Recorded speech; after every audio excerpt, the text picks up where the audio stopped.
Listen to this podcast now on the Red Apple Podcast Network. The Leadership Thread with Dr. Peggy Polonus. I'm Dr. Peggy Polonus. Join me on each episode where I unravel the story that shaped leaders, tracing the thread that led them where they are today. Because leadership isn't born in adulthood. And thank you once again for joining us on the Leadership Thread, education, ethics, and sustainability.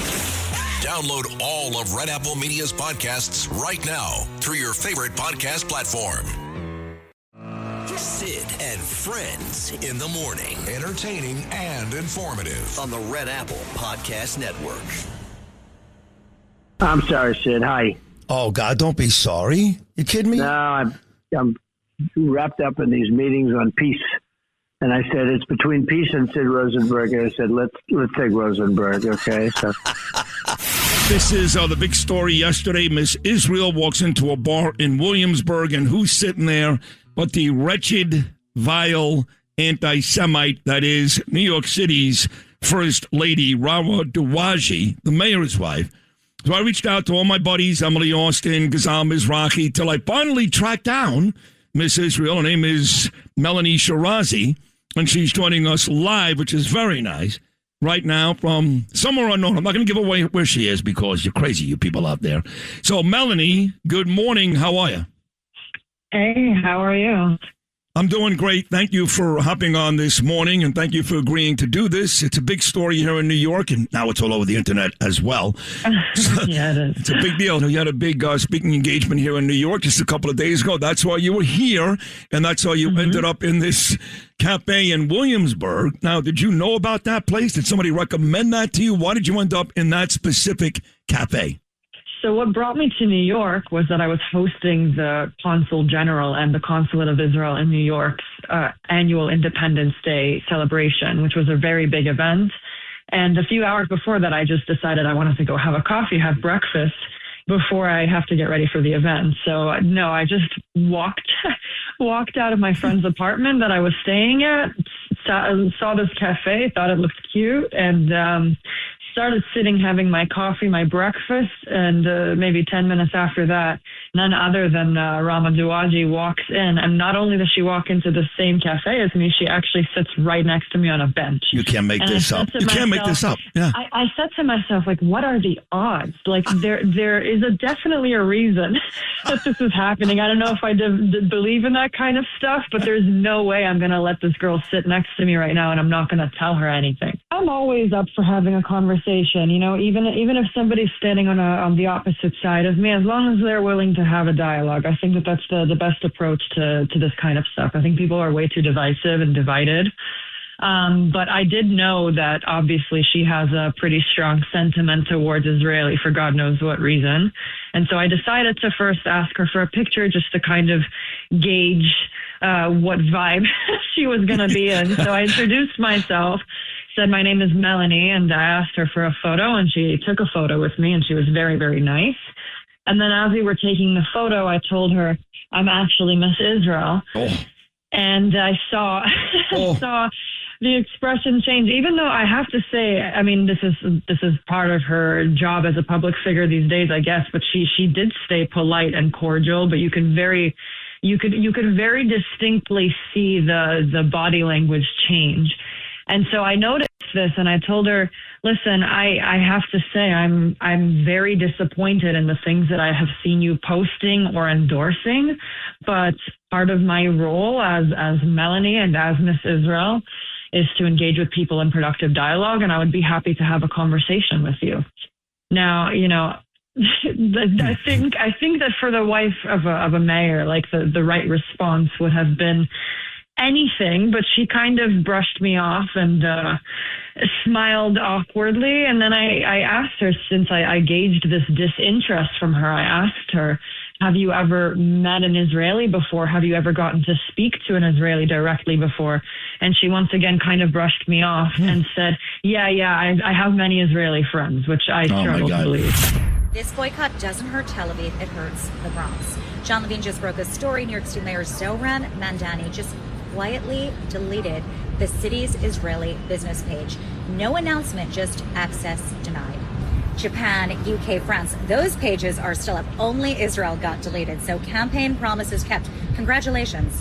Here's what Zohran Mamdani erased: 590 companies, 27,000 New York City jobs, $8.1 billion in paychecks, and $19 billion in the city's economy. So when a reporter pushed back against Zohran, asking him, why are you doing this? Zohran responds with, I'll get back to you later with specifics on this.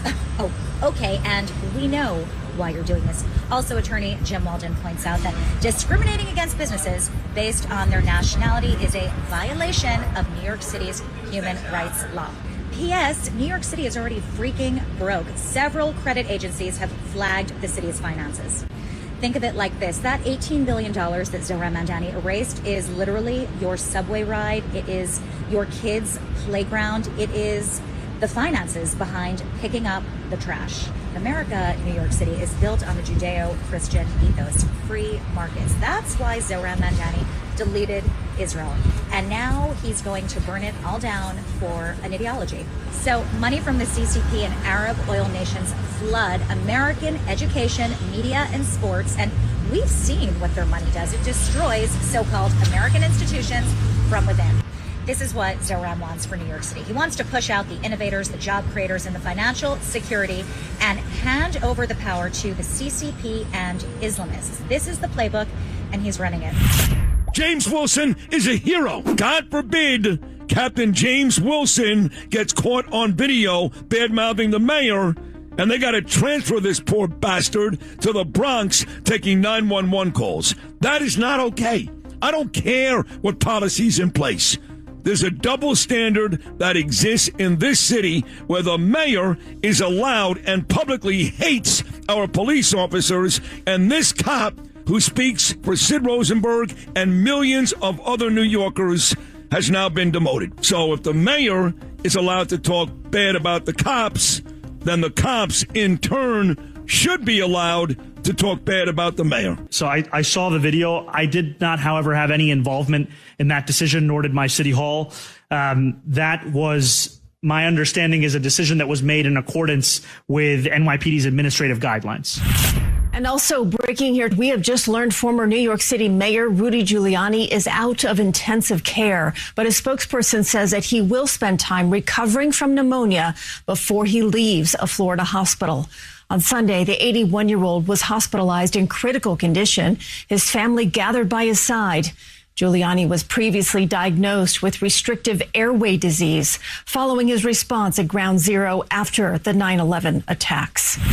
I wound up in the middays, and I started doing it with my good buddy Sid Rosenberg. Yeah, oh, you guys must have had an absolute blast. You were with Sid when Sid was all over the place, man. Yeah, oh yeah. I mean, I love Sid. I'm on his show a lot now. I like Sid too. No, yeah. I'm good with Sid's cool. He's nuts. Yeah. He's good. I've known Sid a long time. I got only good things to say about Sid with my experience with Sid. Yep. But when you were working with Sid, I mean, you didn't know if he was showing up every day, right? Sid was at the lowest point, kind of, right? In the beginning, he was fine. You know, Sid had his demons. There's no doubt about it. And I give him credit because it seems like he's conquered them all now. He's really doing a great job on ABC. I know. He really is. He's killing it. Like I said, I'm on with him a lot, which I appreciate him having me on. I mean, it actually happened twice. First, he left. I forget. I don't want to get into what all the details were, but I got you. He told me Sid's in rehab, and I did it alone for, I don't know, a number of months. I don't even remember that. Okay. Yeah. Sid comes back, and now we're together again, and I'll give you the story, and I'll never forget it. So it's opening day of the NFL season. I believe it was one of the years when the Jets did not make the playoffs under Herman Edwards. So I think it was it must have been 03. I was going to say 2003. 05. Yep. And it was 2003. Okay. And it's opening day, and I'm getting ready to watch the Jets. I think they were playing the Chiefs that day or whatever. Mm-hmm. And Sid was supposed to be doing the giant pregame show, right? Up at the Meadowlands. Well, Sid doesn't show up. Okay. Yeah. All right. And come to, they would, and again, I don't want to get into it all. Weren't they in Atlantic City? They were in Atlantic City. They were down there, and I guess Lep was down there too. Yeah. And I guess Sid kind of went off the rails in Atlantic City. He kind of went back to, the kind of crap he was doing and all, and Sid would tell you, Yeah. Oh, yeah. I get a call from Lep. It's about 12:30. I'm getting ready for the Jet game, 1 o'clock Jet game, right? Opening day, September. Oof. I get a call from Lep. He goes, it's over. I go, what do you mean it's over? He goes, Sid's done. and he explained to me what happened. You want, a shot of adrenaline before you drink that double espresso this morning, whether you're going to Starbucks or Dunkin' Donuts or wherever you may go. That's it right there. I actually sent that video to Louis, the great Lou Ruffino, this morning. He loves you too, because he's a musical genius, and, of course, he's Irish and he drinks, which has nothing to do with you too, but I thought I'd just throw it in there. Well, half of it does. Right, that's true, you're right. And those guys don't drink, though, right? Bono doesn't drink. The Edge doesn't drink, I don't believe. I don't even think Adam Clayton drinks. Maybe Larry Mullen Jr. does, I don't know. There's some vices that you have to put away. That's the way it goes. That's the way it goes. This one's called Where the Streets Have No Name. And, of course, as Bono does so well, he's talking about Africa, and he's talking about Mississippi, and he's talking about all these places in the world where he believes there have been injustices. Nevertheless, I know you love that video. Was that not a great video, Louis, that live version? Yeah, fairly huge impact. Was crazy. But they're a big stage band. They're crazy. They really are, man. I've seen so many, like you have, so many musical acts over the years and totally different genres. I mean, this one you're not going to believe, but I sat front row right behind Rosie O'Donnell, second row actually, with the great men's fashion designer. This one's not going to shock you. This is going to actually lend credence to Imus's theory. Second row right behind Rosie O'Donnell, and saw Cher live at Mohegan Sun with Joseph Abboud. That kind of makes sense. That's gay. That is real. And you had to see this crowd. Everybody in the crowd was gay. Everybody. Oh. Yeah. Really? But I've seen them all. Springsteen 100 times, U2 20 times, I think that's a show I'd probably be drinking at. That was actually a fun time, a good show. Back then, in those years, we were doing the Imus show, Lou and I, and we started to have this, not started, but we had this amazing relationship with a kid named Mitchell Grossinger, who actually changed his name to Mitchell Edis. But he was one of the Grossingers. In fact, one of Mitchell's brothers was actually killed in the helicopter accident where President Trump, lost 4 of his biggest economic advisors when that helicopter or plane, I forget which one, I think it was a helicopter, crashed on the Garden State. You remember that, Noam, right? Do remember that story, yeah. That was Mitchell Edis' brother. So we got very close with Mitchell. I missed a ton of shows when they first opened the hotel at Mohegan Sun, because the casino was there in Uncasville, Connecticut for a while before they opened the hotel. They actually invited me to this huge event when they opened the hotel. This is probably 2002, 2003, I guess. And then Mitchell Edis brought live boxing to Mohegan Sun. And it was my friend Lou DiBella. Lou DiBella at the time was a very big boxing promoter. He may still be, I don't know. This was before the days I was covering boxing events for HBO, where I covered every Mike Tyson fight in Vegas. I think I did about 20 shows, live shows, from Las Vegas with Steve Zemak and Eric Langell, my guys down in Florida. Everywhere from the MGM to the Wynn. Even covered a Pacquiao-Margarito fight in Dallas. It was a great time. But I started Lou DiBella doing his fights and ring announcing at Mohegan Sun. And the guy that taught me how to do it, because my biggest ring announcing job was actually a card that was on HBO. HBO, you believe this? I did the ring announcing. It was before a Lennox Lewis fight. But I did it for, I forgot, Paulie Malignaggi. If you boxing fans out there remember that name, little guy, tough guy, ended up being a champion, Paulie. And the guy that taught me how to do all that was a guy named Jimmy Lennon Jr. You remember him, Lewis? He was, Michael Buffer was the big one, but he did all the HBO fights. Jimmy Lennon Jr. did all the Showtime fights. All the shows. It was a big deal. So he taught me how to do it. Next thing you know, I'm doing boxing events for DiBella at Mohegan Sun. Imus is doing live shows at Mohegan Sun. And I'm going back and forth to Mohegan Sun like I take the train back to Queens now. And I loved it. But that was, of course, 20-plus years ago. And those days have changed. Some of those times at Mohegan Sun, very reminiscent of what Joe Benigno was just talking about with Brandon Tierney. Why I did not show up, it was 2005, actually, not 2003. Week 1, Giants, Carolina. and my career was basically over. That's what everybody said, at least 21 years ago. I thought it was. But I've been through these things before, and if you know my history and my career, I went through many of the same things after. But figured it out. And this has been an amazing 10-plus year run back in New York on WABC, and telling everybody that if given the opportunity to ever get back to New York after the disaster that was WFAN with Benigno, that I'd win. And I remember when Chad Lopez reached out to me in Florida, because those talks went back and forth and back and forth. They were going to move on from Geraldo Rivera here at WABC. This was before John and Margot owned the station, the great Katz Matidis. It's owned by Cumulus.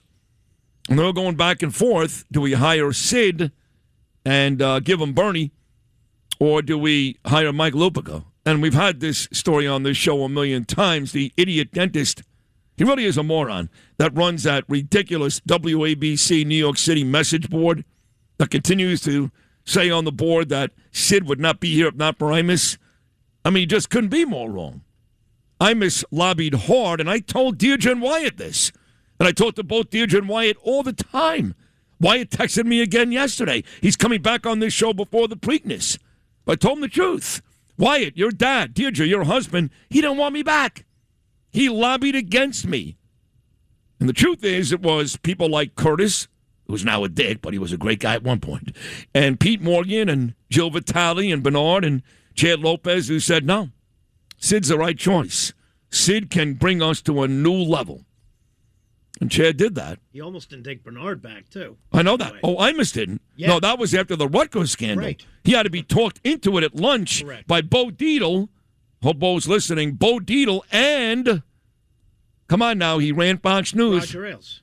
That's right. I know. Bo Dietl and Roger Ailes had to convince Imus to take back Bernie because Imus was blaming everybody else. He was blaming Bernie. He was blaming Sid. And I'm not here to crap on Imus. I love him more and more since he's gone. And I'm happy I'm back in touch with his family. And I give Imus a lot of credit for my career, not because he helped me, but because clearly he had a major influence on my radio style. He did not help me. He did not want me back. That's the bottom line. But Chad Lopez brought me back. And it's been a tremendous run. But listening to Joe and Brandon Tierney on Tierney's new podcast, BT Unleashed. Everybody does a podcast these days, folks. Everybody. Brandon Tierney was let go by WFAN, not because he didn't do a good job, but because Craig Carton was available again, and he's doing a podcast. Sean Hannity is doing a podcast. Bill O'Reilly is doing a podcast. Mark Levin, and they're independent, mind you, of their employers.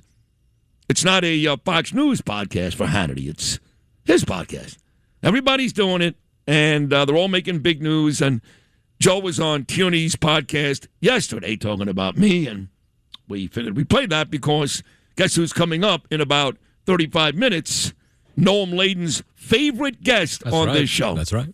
He really is, right? Yeah. Now, why is that? He's like the real deal. I like listening to him, and I like that he's honest and in your face, and he's great. And he really matches your energy. He does match the energy. Not a lot of guests match your energy. He totally does. You're right. And I'll tell you something else that's great about him, which is also similar to me. Now that you're talking about maxing energy. My career in radio is weird. What do I mean by that? Most of these radio people, you know this, Noam and Lewis, they go to the Connecticut School of Broadcasting. You know how that works, right?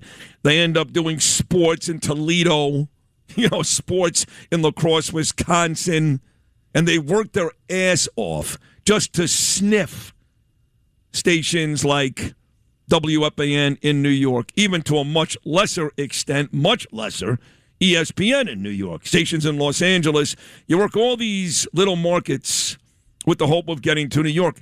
I never did that. I had never done radio in my life, never took a communications class, never. Had no intention of doing radio. And here I am, fresh off a rehab and halfway house stay in Boca Raton, Florida, jobless.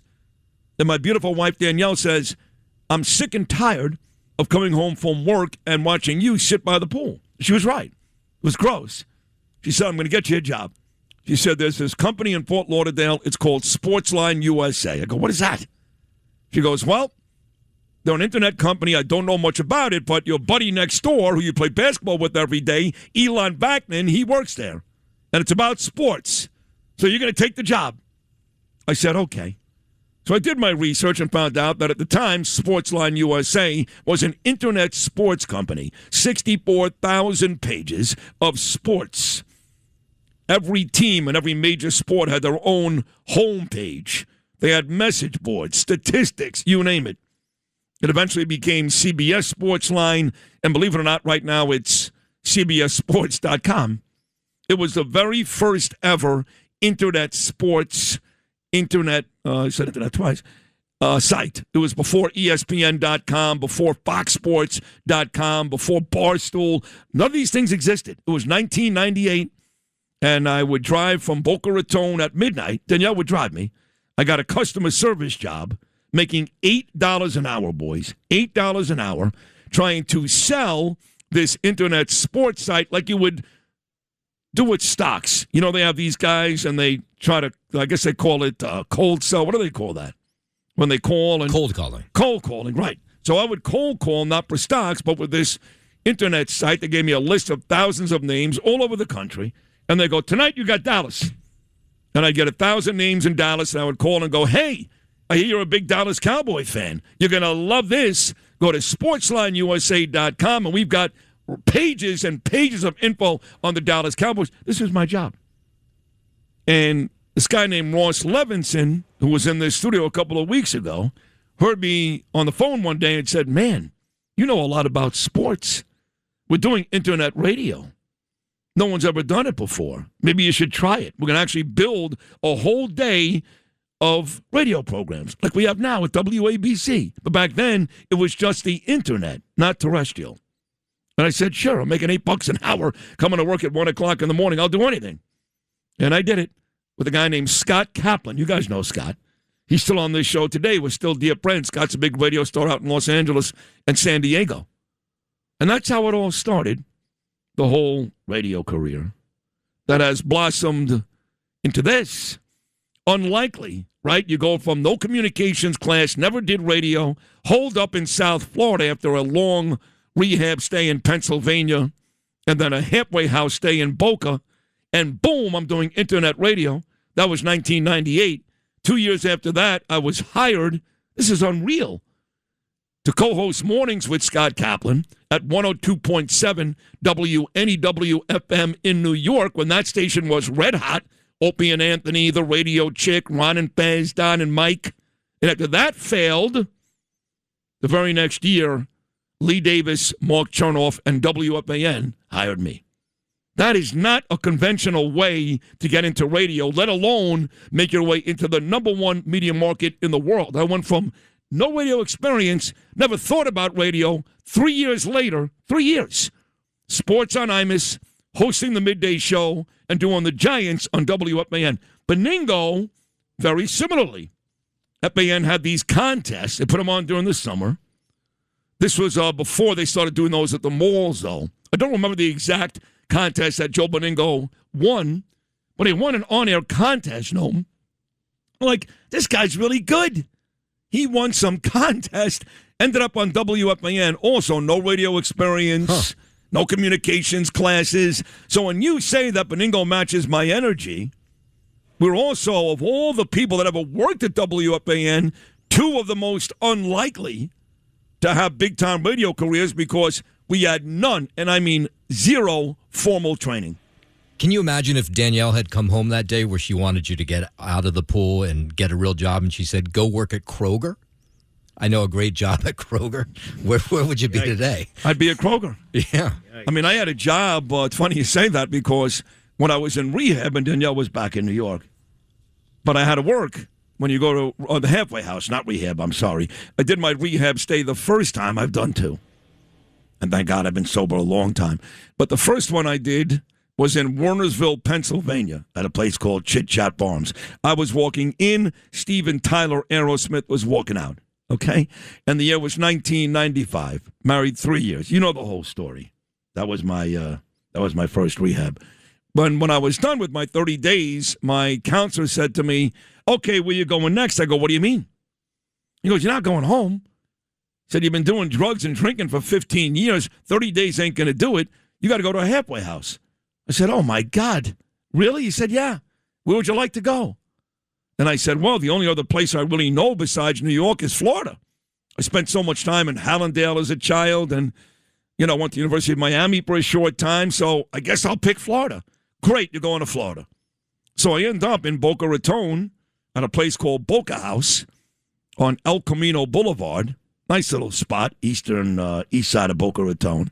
And all you do is go to meetings every day. You got to do 90 meetings in 90 days and work. And, they don't provide transportation. There's no fancy dinners. I'm staying in an apartment with 3 other guys, literally the size of this studio, living with 4 people. It's a very humbling experience, but that's what you need. Well, the way you came up unconventionally is actually the way you should have naturally. You came up you didn't need the training. You had it. As it turned out, thank you for saying that. No, because it's true. I mean, you and Joe are just naturally have it, and you cannot create that in a classroom or teach that in a classroom. Thank you. You can't. No, you're right. I taught at CSB for a couple. Oh, you did teach there? Yeah, I did it on the side, and people were coming in, and they were in their 20s, 30s, 40s, 50s, and they wanted a change of career, and they thought, I want to do what Howard Stern does. That's all they all. Yeah, right. You have to. You can't create. You can't create it. You can't create a great actor. You can't. No. They can learn and train somehow. Right, and you can get better, but right. The real great ones have the authenticity and originality that you just can't match. And you're right, and thank you for saying that, Lou. It means a lot coming from you, but you can't teach it. And with no formal training, both of us will end up. They've written books, and we're in those books. But getting back to my work story, so. No, to your point, I would walk. Thank you, Lou. I would walk every day about 2 miles in the raging heat of the Florida summer sun from my halfway house in Boca to the strip mall in Delray Beach on Linton Boulevard. And in that strip mall was a place, and still there, called Marshall's. And Marshall's is kind of a schlocky clothing store, okay? It's not a boot. You can buy 4 pairs of shorts for $20, and I happen to like the stuff there. I've got stuff at home from Marshall's, but it's kind of low-end clothing. And my job was to fold clothing, keep the place nice. I think they paid me $8 an hour like I was making at Sportsline. And I'd work all week long, and I'd get home, walk 4 miles in the heat, and my paycheck on a Friday, I'm not kidding you guys, would be like $85. And that was all part of the humbling experience to get sober. Then I got a job at a place in Town Center Mall in Boca Raton. They had a restaurant right in the front that was extremely popular. The name of the place was L&N Seafood. Oh, I know that place. Remember that? Yeah. And it was great, and I was a waiter there, and I'd make the biscuits. Everybody traveled from all over the state of Florida, from Tampa, just to have the biscuits at L&N Seafood in Boca Raton. And, of course, you made most of your money on tips, but, when you're working afternoon shifts in Boca, who comes? All the old people from Boca, Century Village, and Delray. They got no money. They're on a fixed income. They can only tip you 10%. So my paychecks there would be about $90 at the end of the week. And maybe I'd make, $100 in tips. This is what Danielle was living with. All the promise. I was pre-med. I was a brilliant guy. And I was done. And that's happened, just so you guys know, 4 or 5 times throughout our marriage, which coming up this June 25th will be 34 years. 34. That's a long time. That's a long time. And she stuck with me through all this nonsense that I put her through, and the children too. So anyway, it was when I listened to Benigno and Brandon talk about it yesterday, it's important for me. And I don't want to compare my life to 9/11, but I will in this case, because when we talk about 9/11, there are 2 words, Norman Lewis, that we use when we talk about 9/11. What are those 2 words? Never forget. That's right. And for me, I can never forget. I can never forget walking from Boca House to Marshall's. I can never forget how I felt when I walked outside my hotel room in Cleveland, and if not for the picture of Ava being in my pocket, I may have been dead that morning. I can't forget those days. So when Benigno and Tierney talk about it, I don't get upset. Actually, Joe B. was really great. He didn't want to talk about it. He said, I don't want to go into it. He said that 3 or 4 times, which I thought was very sweet. But you just can't forget, because the grace of God, I could be right back there with all I've got right now, and I got the world by the balls and more coming. Just trust me. It's a very exciting couple of months for me. It could be gone. It could be gone in 5 minutes, if not for the grace of God. And I'll never forget. Okay, let's get to the big stories of the day. I've already given you 35 minutes of the best radio you're going to hear all day in New York City. I like to say that because it's true. I know Craig Carter's listening. Sorry, Craig, but this is as good as it gets. And Craig has some very similar stories. Part of the reason why Craig and I are so close, and I love him, I really do, and he's a tremendous talent. The afternoon host at WFAN is, he's got life stories. He went to prison. People, Lou taught at CSB, and I'll wrap this up with this. People come to me all the time. They go, how do you do it? And I would always say, half jokingly, well, I went to rehab and jail. Not prison, jail. And they go, seriously? I go, yeah, I'm being serious. Because the great radio hosts are the ones with life experiences. Everybody knows about Iran, so what? Everybody knows Mamdani's a anti-cop, anti-American, anti-Jew prick. So what? I mean, truth be told, you can listen to this stations all day. You're going to hear the same thing over and over and over again. But the great hosts, the ones that get stopped in the street like I do and women cry. I'm not kidding you. They cry, or men cry. You've seen this, Louis. I'm not even kidding. I know, it just sounds ridiculous. No, it sounds ridiculous. They cry. I can't believe you were really here. This is really you. Oh, my God. Those are the ones that go above and beyond that and show their lives and talk about it. I say this all the time. It makes me equally as happy, if not more happy, when somebody stops me in the street, which is multiple times daily, and says, hey, how's Danielle? How's Ava? How's Gabriel? I love that. They're not stopping me to say, hey, what you said about Trump today, that was really good, And I get my fair share of that if I'm speaking at a Trump rally or, hey, I'm with you on Mamdani. Great. Okay. But you guys who are both Hall of Famers in your own right, Lou, I think you're the best ever at that position.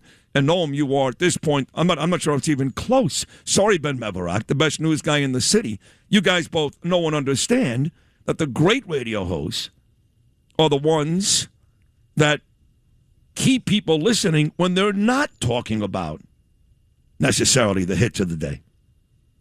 That makes sense, no? It does. And you know what my takeaway from this whole story is that there was a restaurant in Florida that let you work as a waiter. Can you imagine Sid showing up at your table to take your order? Yeah, yeah, it's true. Isn't that crazy? And let me tell you, I had no way at that time. No one knew who I was. There was no radio experience. Right. Anybody after that? And I was a great waiter because I was personable, right. And like I do here. And I told you this. These old people will come in. And I'd be standing by the back, and I recognize them. I go, oh, no, please. And I'd see them pointing at me, and I'd start to duck and run for cover and go to my sales floor guy. I go, please, no. They're lovely people. They're going to tip me 8%. I'm going to hear about their grandson for the next hour and a half. They're going to have a share of salad and share a biscuit. Please. And sure enough, oh, Sydney, hey, good to have you back. But, yeah, I mean, the personality which you people seem to like on the radio, that was me, Noam, to your point as a waiter. I can see you, before you bring it out to them, you would, steal a scallop off their plate or a handful of fries and shove it into your mouth. No, the worst was when you're a waiter at restaurants, and you guys know this, are working right now, you make the desserts. Right, so you don't make the dishes. I don't make the snapper. They love snapper in the middle of the afternoon. It was so gross. It was a fish place, seafood place, But you make the desserts. So if they wanted a chocolate sundae, for example, I would put the ice cream. I would put the syrup on top of the ice cream. if they wanted wet walnuts. Now, how hot is that? A nice wet walnut. That was my job to do that. And I'm telling you, I'm not proud of this, and I'm sorry about this, but at least 50% of the time, the first taste of that sundae was not the customer. No, I didn't do, people say, like, if the customer pisses you up, you spit on their food. I never did that, Put my penis in their soup. I never did that, Well, why'd you just mention that part of it if you didn't do it? Because my buddies did, in front of me. Right. And I was like, I wish I could do that. I want to do that. I really want to do that, but I just wouldn't do it. It's funny that but a lot of people do. You kind of do that now, so it's funny. So I don't know why you wouldn't do it back then if you're pissed off. It was so rough. I don't know about you guys, but I'd have the ice cream if I were you. I don't know. It looks spectacular to me. I had a buddy. His name was Ben, and this guy Ben was like the most handsome guy you ever saw. He's so handsome, and he took a liking to me. I was older than him, but he liked me. Older than everybody, really. And he'd be bartending on the weekends at a place called Club Boca, which I know you knew very well. No, it was a hot spot. Yeah. And poor Benny, again, great kid. Went to his cousin's wedding, I believe, in Connecticut. He was in his 20s. Gorgeous guy. Bartender at night, waiter by day. He had a heart attack at his cousin's wedding, and he died.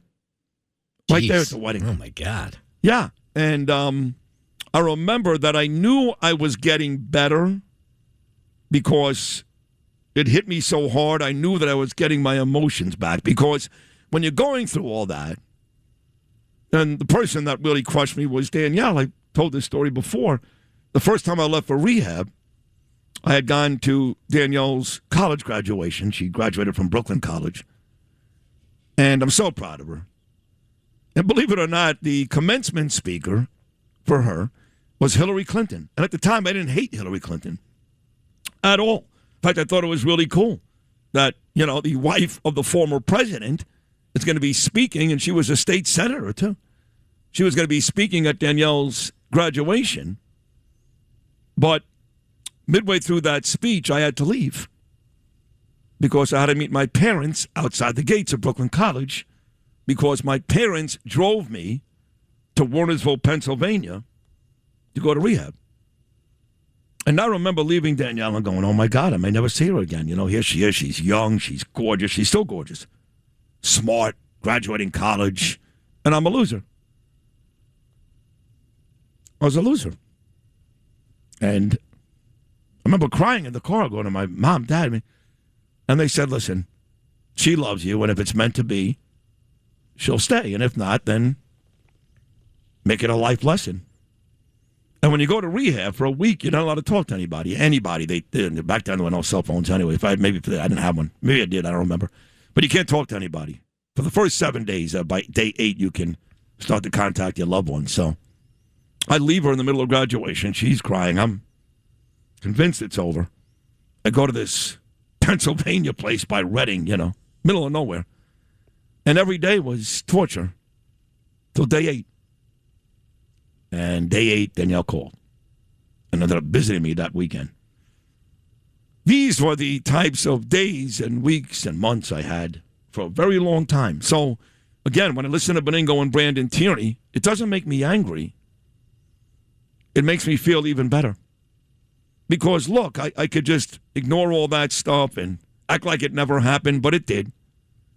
And when the book is written on me, when I'm God, and I mean by God, not by authors, or when God writes the book, that's part of my story. And doing the Bill O'Reilly podcast last week and talking about the night that Ava saved my life in Cleveland, there could be a person listening right now, Noam and Lou, on the way to work, 6:44 in the morning, that is still lit from last night. Could be. Still high, still drunk, trying to figure out a way to get through the day and not kill themselves. And if you are out there right now and you're listening to this,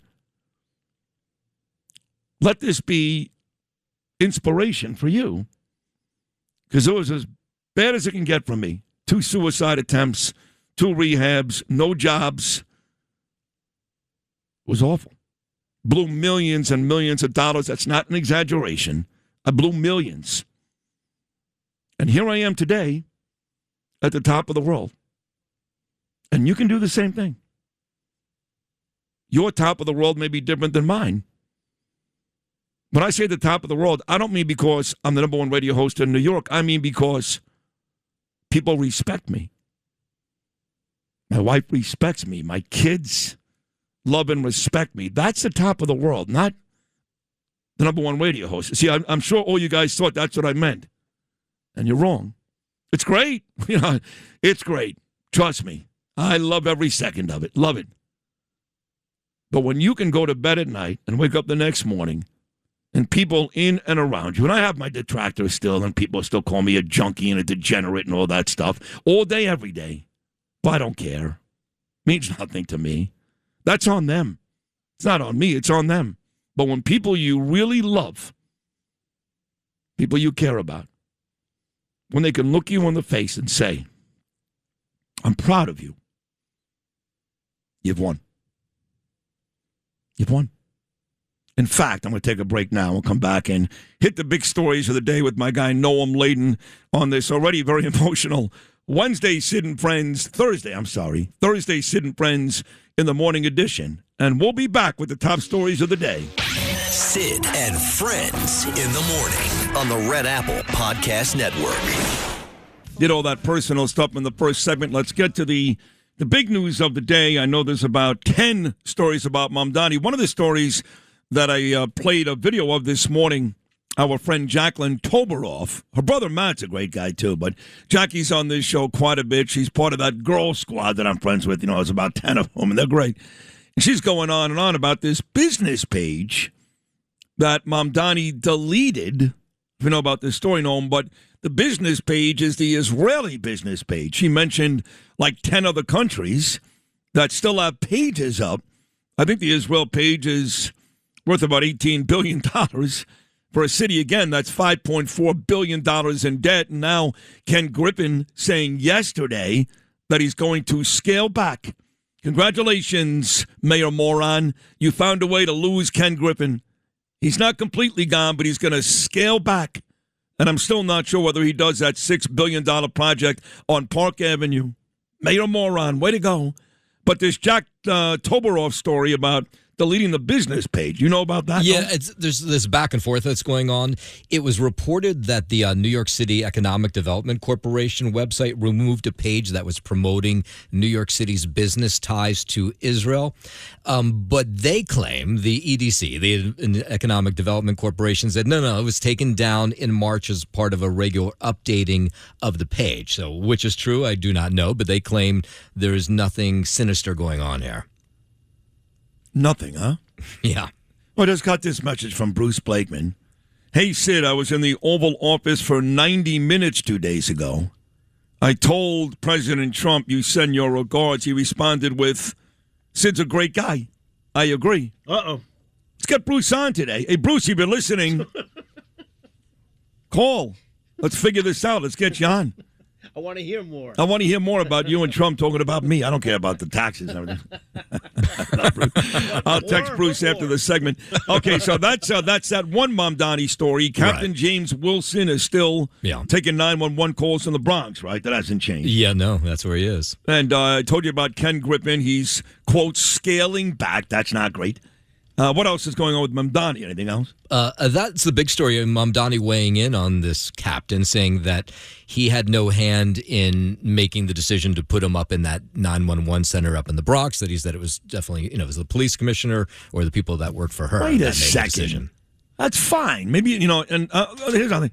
Stop sending me stuff on social media, nasty stuff about Jessica. I know some of you rank and file cops don't like her. Well, you're dumb. And I never badmouth the cops. I love the cops. But a lot of them don't like her. I get it. Don't send it to me. I don't care. You're not going to change my mind. I think she's terrific. She's got no choice. She has no choice. So Mamdani didn't call her this time? You don't know that. One of these Mamdani stiffs that works for him could have very easily intimated to Delaney Kempner, not even Jessica Tisch, Delaney Kempner. It's in your best interest to demote this guy. He's a liar anyway, the mayor. But what do you want Jessica Tisch to do? What is she supposed to do? No, F you. She'll be gone. She's sticking around, Jessica Tisch, for you, you dumb bastards, for you. Because when she's gone, if you think she's no good, get ready for the next one. Some DSA crazy Muslim who's going to tell you when you can go to the bathroom, where you should pray, what you should eat, and then what? Stop bitching about Jessica Tisch, you dumb mother effers. Stop it. God, it's pissing me off. What else, Noam? You know what's even more disturbing about this story is, so the video they're using to take Captain James Wilson down is a video that was shot by these protesters who showed up at this anti-ICE protest over the weekend in Brooklyn. My suggestion is these people probably don't like the cops, too. If they don't like ICE, they probably don't like the NYPD cops. So we're only seeing the portion of the video where Captain Wilson said the disparaging things about Mayor Mamdani and Democrats. Is there more to the video? What were they saying to this police officer before? What were they screaming at this guy in the moments before they started to roll tape on their cell phone? Will we ever see that? Thank you for bringing that up. You pig, you probably love Israel, and who knows what they were saying. These protesters are animals, and again, I also get frustrated when people act as if they're all paid. They're not all paid. They're not. A lot of these events, yes, they're organized by the George Soros Muslim Brotherhood cares of the world. Yes, they are. But that's not the issue. I worry less about the people that pay for this stuff. My issue is the tons and tons of New Yorkers and Americans who have nothing going on in their lives. I mean, nothing. Young people with no future that can't wait. They can't wait to latch on to something. And they're not getting paid. They are doing this because they've got nothing else. Those are the ones that scare the hell out of me. Does that make sense, no? Yeah. And there's plenty of those. It's the majority of them. Of These people aren't getting. The people who showed up in Brooklyn on the weekend, they weren't getting paid. And then you talk to smart people in the city, it's all paid. No, it's not. It's just not true. It's not true. Yeah. It's not true. So anyway, James Wilson, I still maintain, is a hero. Leave Jessica alone. There's nothing she can do. And go about your business and be quiet. That's it. What else we got? Did you see Rutgers University? They were going to have this graduation speaker who was anti-Israel, pro-Palestinian, speak to engineering students at the graduation on May 15th. And so he got approved, even though they knew that's what he was about. But then they started looking through his social media posts, and he was just saying crazy things. One of the things he put up on X is that the Israelis are running dungeons where dogs are trained to sexually assault prisoners. Come on. That was one of a number of posts. Jesus. So finally, the officials at Rutgers came to their right mind, and they said, no, this is not the guy who should be speaking to students, and they axed him yesterday. I was having this conversation a couple of days ago. Danielle was there. Who the hell was I talking to? Something about CUNY. Something about Kingsborough Community College. And I was talking specifically about our friend Jeff Lax, who happens to be a professor at K by the Bay. He's on the show all the time. You know who he is. He's on Fox News all the time. He's a big deal, big macher. So he went to the powers that be. You're talking about Rutgers. But he went to the powers that be at Kingsborough Community College and said, hey, do you know who our most famous graduate is? I actually graduated from there. I got my 2 years associate's degree. And they said, no. And he said, Sid, oh, yeah, of course. Yeah, Sid, yeah. Well, don't you think it would be really cool? Sid is dying to come back. He still loves Brooklyn. He wants to speak at commencement. And they will have no part of it. Why? Because I'm Jewish. That's it. I know I had some bumps along the way in my career. We talked about it last segment. That's not it. Kingsborough Community College, these CUNY institutions, will not allow me to come back and speak. Yet, you know who did speak at Kingsborough? Who's that? Linda Sarsour. Of course. Yeah. Well, come on. How could Kingsborough Community College, any decent CUNY person, make the argument that Linda Sarsour is a better person, a better New Yorker, and more equipped to speak at commencement than I?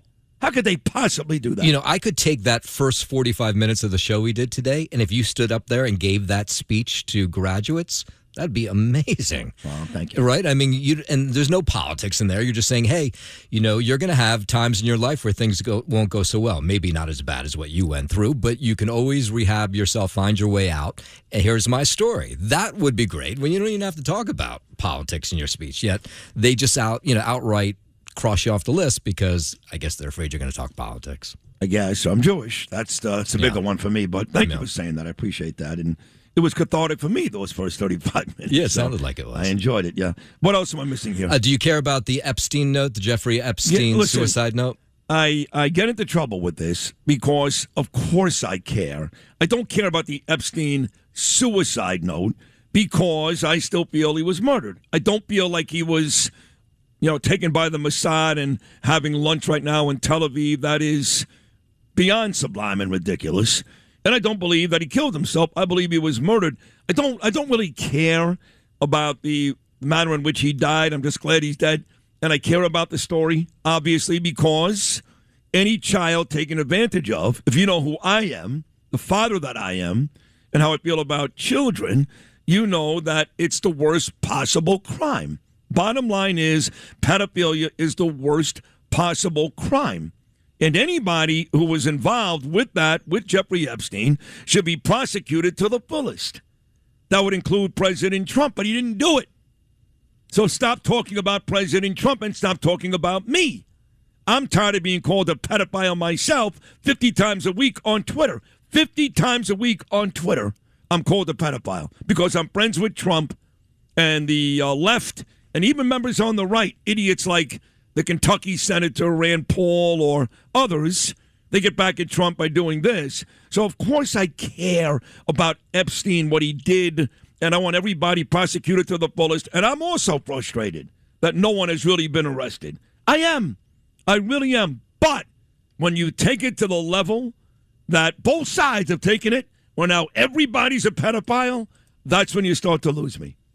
Is that a fair statement? Yeah, well, anybody they haul in, they haul anybody before this committee in Congress, and the assumption right away, it's stamped on their forehead that they're guilty of some sort of crime, and now they have to talk their way out of it and say, no, I knew Jeffrey Epstein, I did business with him, right. Maybe I visited his island with my family. There were people who visited the island with the family. Dershowitz did that. Yeah, and they said, I didn't do anything wrong. I just knew he was a guy I knew. Yeah. Yeah, I mean, by the way, there's also people who were doing stuff that was wrong, and those are the people who should be arrested and thrown behind bars. And no argument from me. No argument from me. But what happens is you take a story that should really interest everybody, and everyone should care, and you make it into such a witch hunt that rational people are like, I'm done with this. I'm done with it.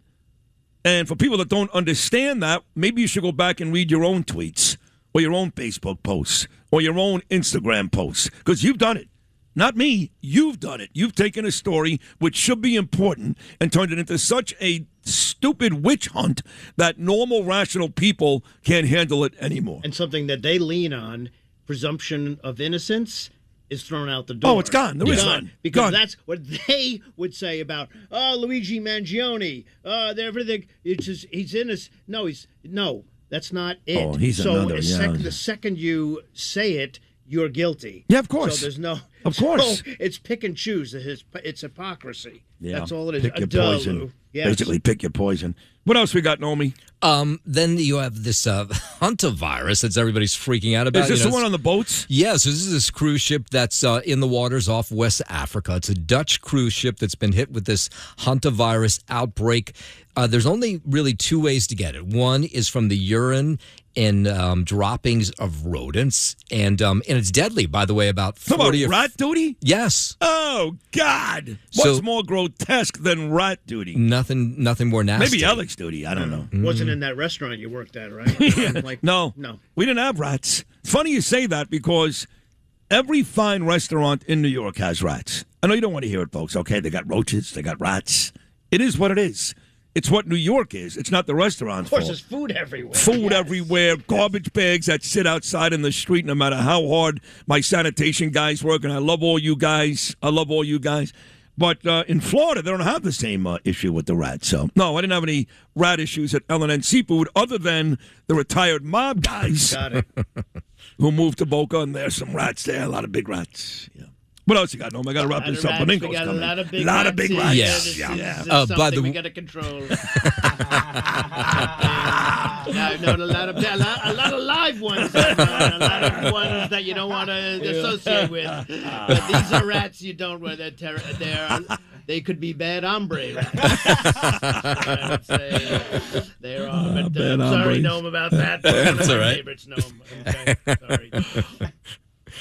This ship, by the way, nobody wants to bring the ship into port because they're worried that the Hunter virus has been transferred person to person. It's called the Hunter virus? The Hunter virus, yeah. Like Hunter Biden?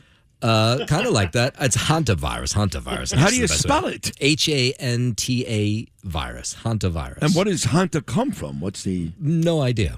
Fantastic. No. But three people are dead. Dead? Now you have 140 people still on the ship. They can't come out of their rooms because they're worried to. Because it is deadly 40 or 50% of the time if you get this thing.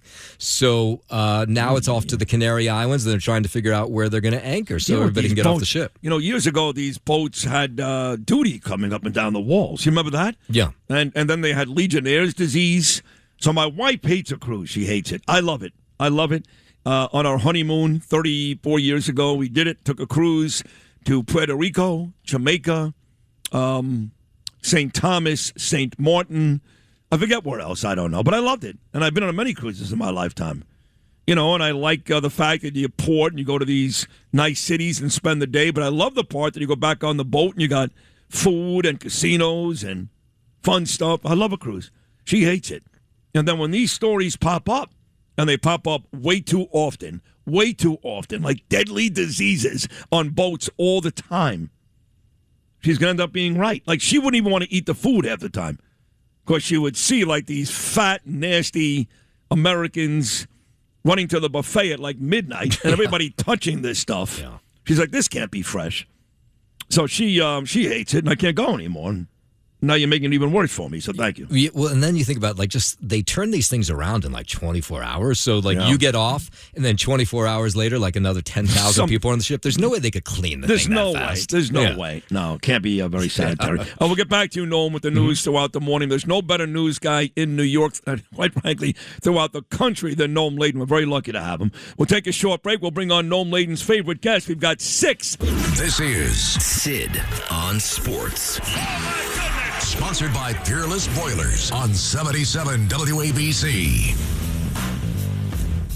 Justin Ellick here with your sports update, sponsored by Pete Morgan and Peerless Boilers. Go to peerlessboilers.com. Find a deal under you. Peerless Boilers, the world's best-built boilers. Start at the Garden. Jalen Brunson, he went for 26. Helped New York seize control of a close game after that run of blowouts, leading the Knicks to a 108-102 victory over the 76ers 2-0. Interesting conversation we had yesterday. We said, wait a second, the Knicks were favored by 7.5 in the first game. Right. They won by, 40 or 50, whatever it was, continuing that streak of double-digit wins, including wins by 40 and 50. And the line went down. Yeah. What do you mean the line went down?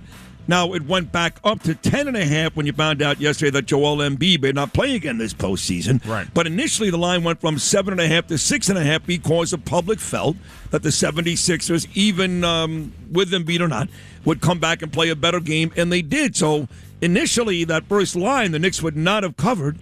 They did not cover, of course, a 10.5-point spread either. But the Knicks are up 2-0 and halfway to the Eastern Conference Finals. Yeah, 25 lead changes last night, the most in a playoff game in 11 years, and 14 ties. So it was wire to wire, or neck and neck, I should say, wire to wire. Neither team led by more than 7 points. Brunson made the tie-breaking basket, just over 5 minutes remaining, and added another jumper for a 103-99 advantage with just over 3 minutes to play.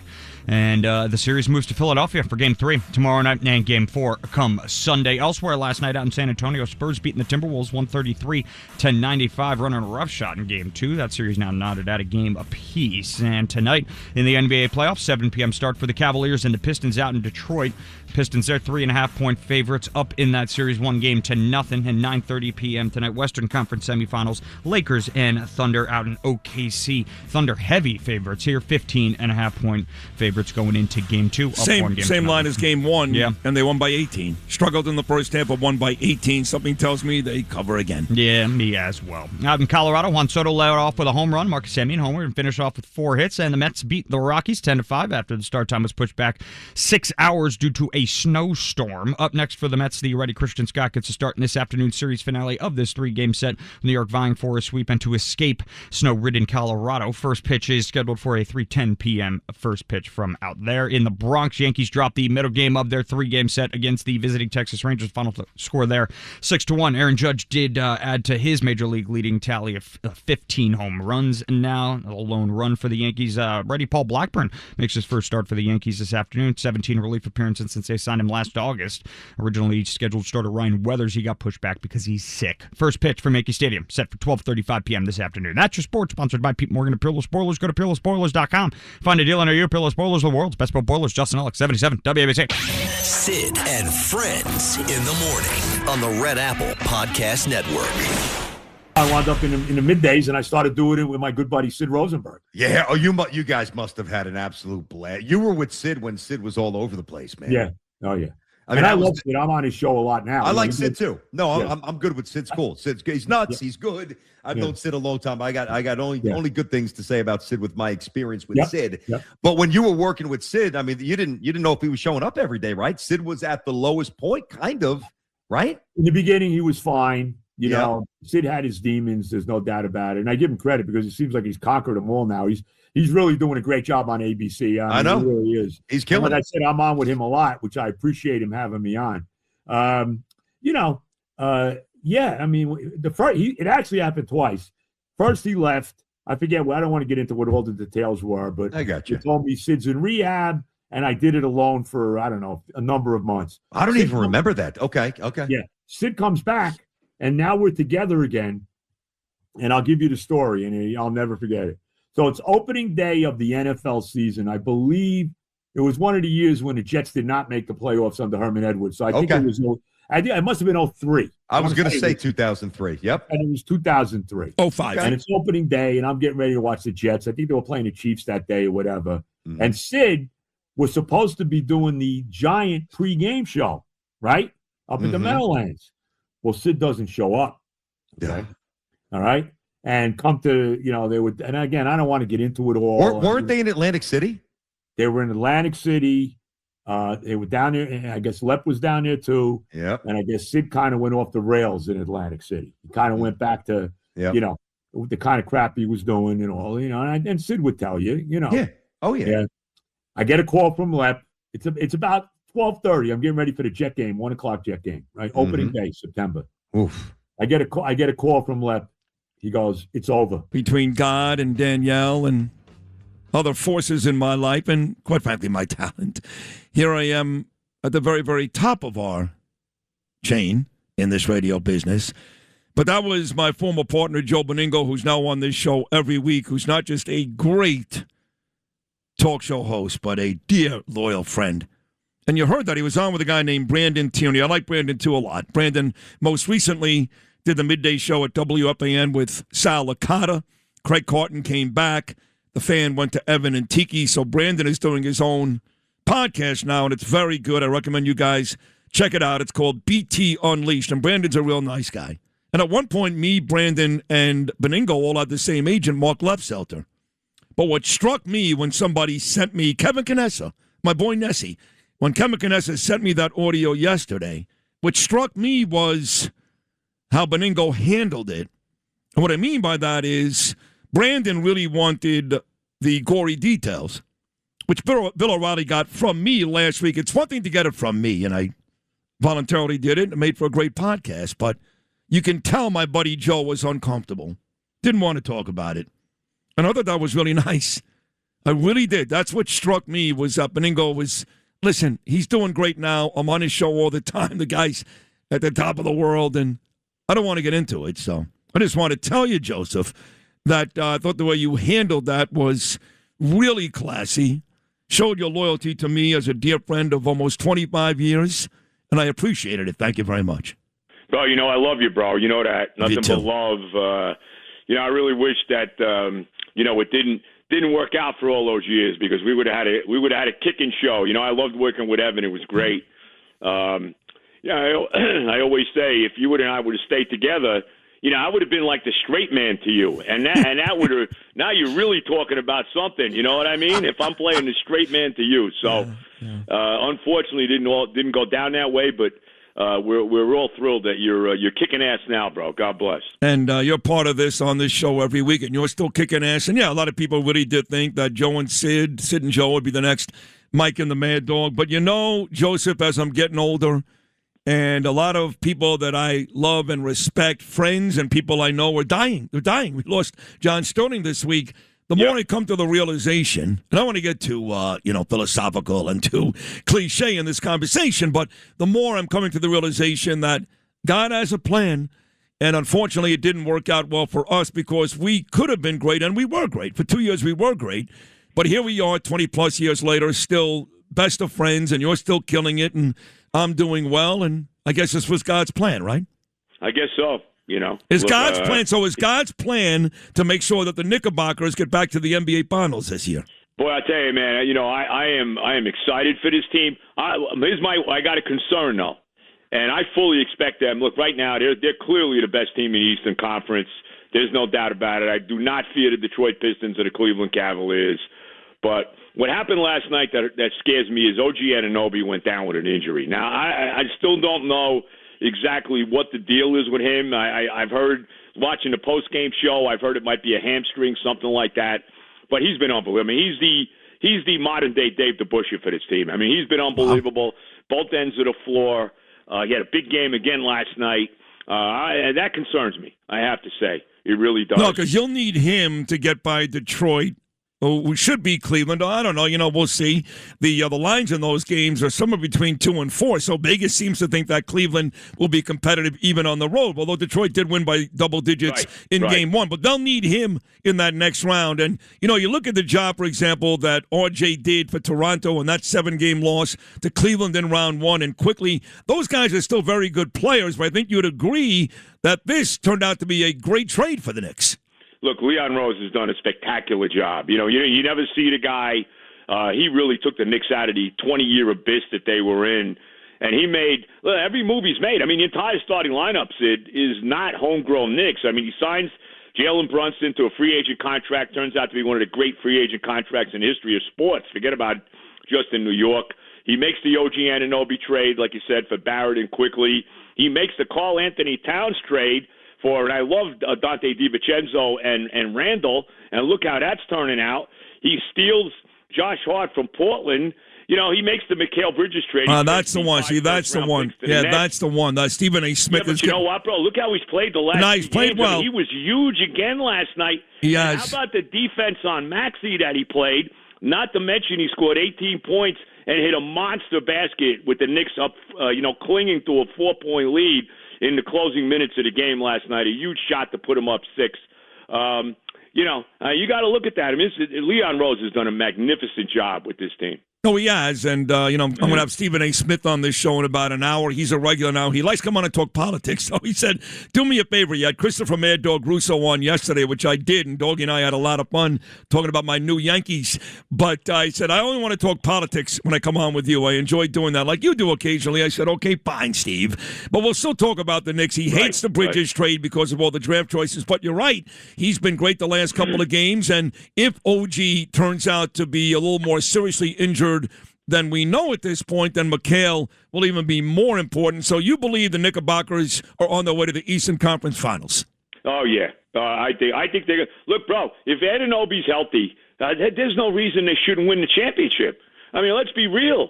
I mean, this is a tremendous wait. There is a reason. There is a reason. It's called Oklahoma City. Okay, but I mean, everybody goes nuts about, I don't know, Oklahoma City is tremendous. Okay, they're great. I don't know if they're the Bill Russell Celtics or the Michael Jordan Bulls. You know what I mean?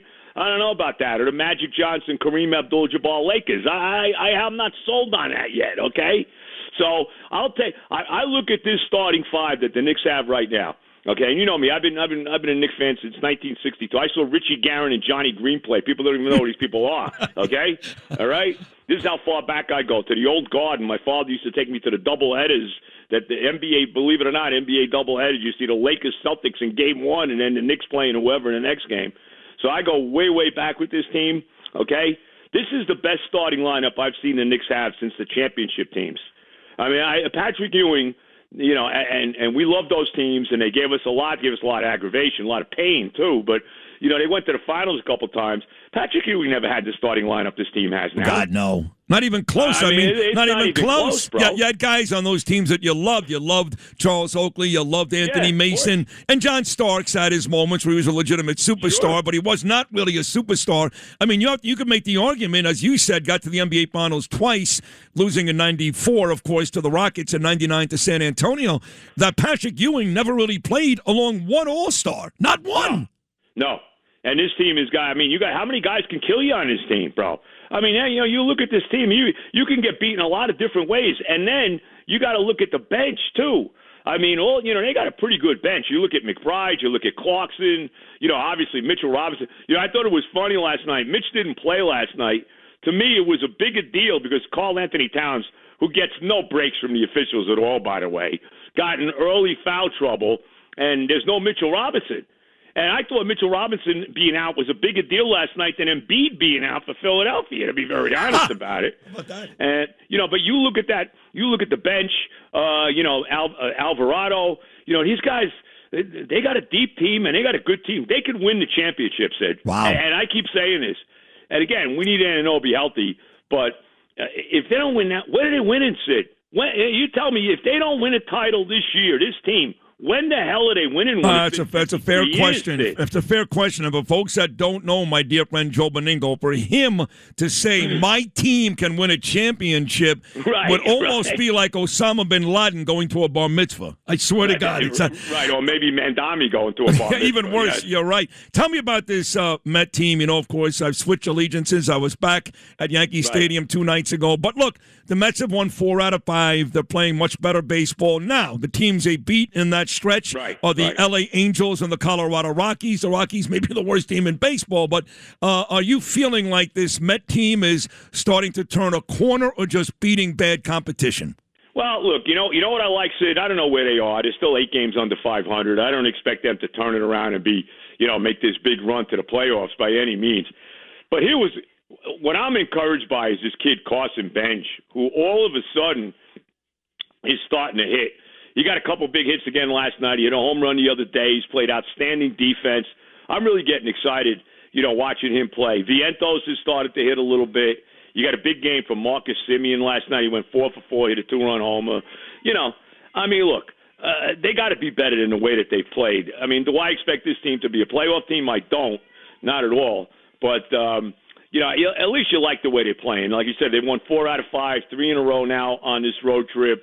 Remember Colorado killed them last week at Citi Field. They, they had a doubleheader. They scored 1 run in 2 games in the doubleheader. Yeah. So they're getting better, but I'm not getting crazy. But it's nice to see. I always love this, Sid, to see the homegrown guys getting it done. And I love what I see from Benj. And I don't know if Vientos is ever going to really become a top hitter for this team. I don't know. He's got his stretches of late, but I don't know about that. But at least it's nice to see them playing competitive baseball again. 60 seconds. You mentioned Semien, and of course, he came to the Mets via the trade for Brandon Nimmo. And ironically, the Yankees have been playing Texas the last 2 days, so Brandon Nimmo is back in the Bronx. And I think Steve Cohen's going to go see him if he hasn't been there already in the Bronx because he still loves him. But it's interesting that here's Nimmo back in town. And the Yankees, look, they're not going to win every game. They finally lost yesterday. I didn't like that matchup. Warren against Evaldi. Texas had the better pitching matchup today. Blackburn on the mound, still not one of the Yankee greats, but we are not far away at this point, not far away from the Yankees throwing out 4-game series, Cole, Fried, Schlittler, and Rondon. Who the hell's going to beat that team? No, I think they're clearly the best team in the American League. I mean, what is there? What's in the American League right now beside the Yankees? I think they clearly are. There's no doubt about it. That rotation is going to be off the charts. These guys all are healthy. Look, I mean, and they bombed DeGrom the other night. They had a couple home runs, they had a couple bombs off of him. Look, you can't win every game, but they're clearly the best team in baseball, at least certainly in the American League. There's no question about it. It's funny. Everybody got on Brian Cashman. The Yankees didn't do anything. All they did was bring back Bellinger. Well, they didn't really have to do too much. You know what I mean, Sid? It's true. They really did. They got a hell of a team, man, the Yankees. I fully expect them. Look, you never know in the playoffs. Obviously, they're going to be in the playoffs. You never know in the playoffs. But I fully expect them to see them in the World Series. I do. Totally agree. And they just how to get healthy. And even Chris Russo, who hates the Yankees. He hates them. Hates them, maybe even more than you, said on this show yesterday that he thinks if this Yankee team stays healthy, they can beat the Dodgers. Yeah, why not? Look, I mean, the Dodgers are due, man. You know, they're going to win 3 in a row. I mean, I guess they could, but yeah, I give the Yankees a real shot to win it all. You know, I really do. And I hope they do only so Aaron Judge can get that, off his back. Yeah. And finally, because he's one of the all-time great Yankees, one of the all-time great players. Yeah. But he needs that championship. He does. You know what I mean, Sid? Yeah. He hits a home run every day. Another one yesterday, number 15. Yep. And he does need that championship, especially when you play for a Yankee team that's won 27. So on the way out, I want to thank you again. Your appearance on Brandon Tierney was great. I watched the whole thing. It was great. But the way you handled my situation was professional. It was loving.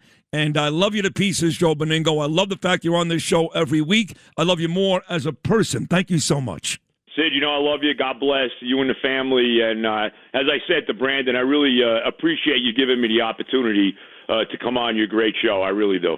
You are great, too. Thank you so much. And my best to Terry, too. Your wife is so lovely. She's terrific, too. That's my dear friend Joe Benigno, Saturday mornings every week on WFAN. And now a weekly contributor. We're so proud to have him right here on Sid and Friends in the Morning. Sid and Friends in the Morning on the Red Apple Podcast Network.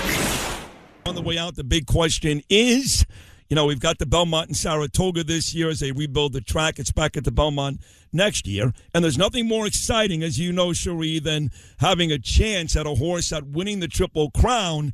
But we've seen examples where a horse will win the Kentucky Derby and not race in the Preakness a couple of weeks later. Everybody wants to know, will Golden Tempo race in 2 weeks? We're going to let Golden Tempo decide that. It's kind of hard. He needs every bit of distance, as shown in the race, to win at 1.25 miles. And we have to put the horse first. So we're going to see how he comes out of the race, see how he's training, how his energy is. And, and then we'll talk about whether we want to take the chance or not. He's just unique in the fact that he is a true classic distance horse that needs all the ground, and shortening up in the Preakness will definitely be a key part of that discussion on whether we do enter and run in the Preakness. And when usually would you make that call? Over the next week, I guess? Yeah, so typically our horses get about a week of easy training, and kind of towards the end of that week, we'll start we'll try to make a decision. Golden Tempo won the Kentucky Derby. Cherie DeVaux became the first female trainer ever to train a horse to Kentucky Derby win. And I asked her that question at the very end of a very good 15-minute conversation. We always want to see a Triple Crown potential. And she made it sound like this is a horse that likes to run distance, 1.25 miles, the Kentucky Derby. So during the conversation, and the reason why I asked her at the very end that question was she made it sound like the horse was not going to run.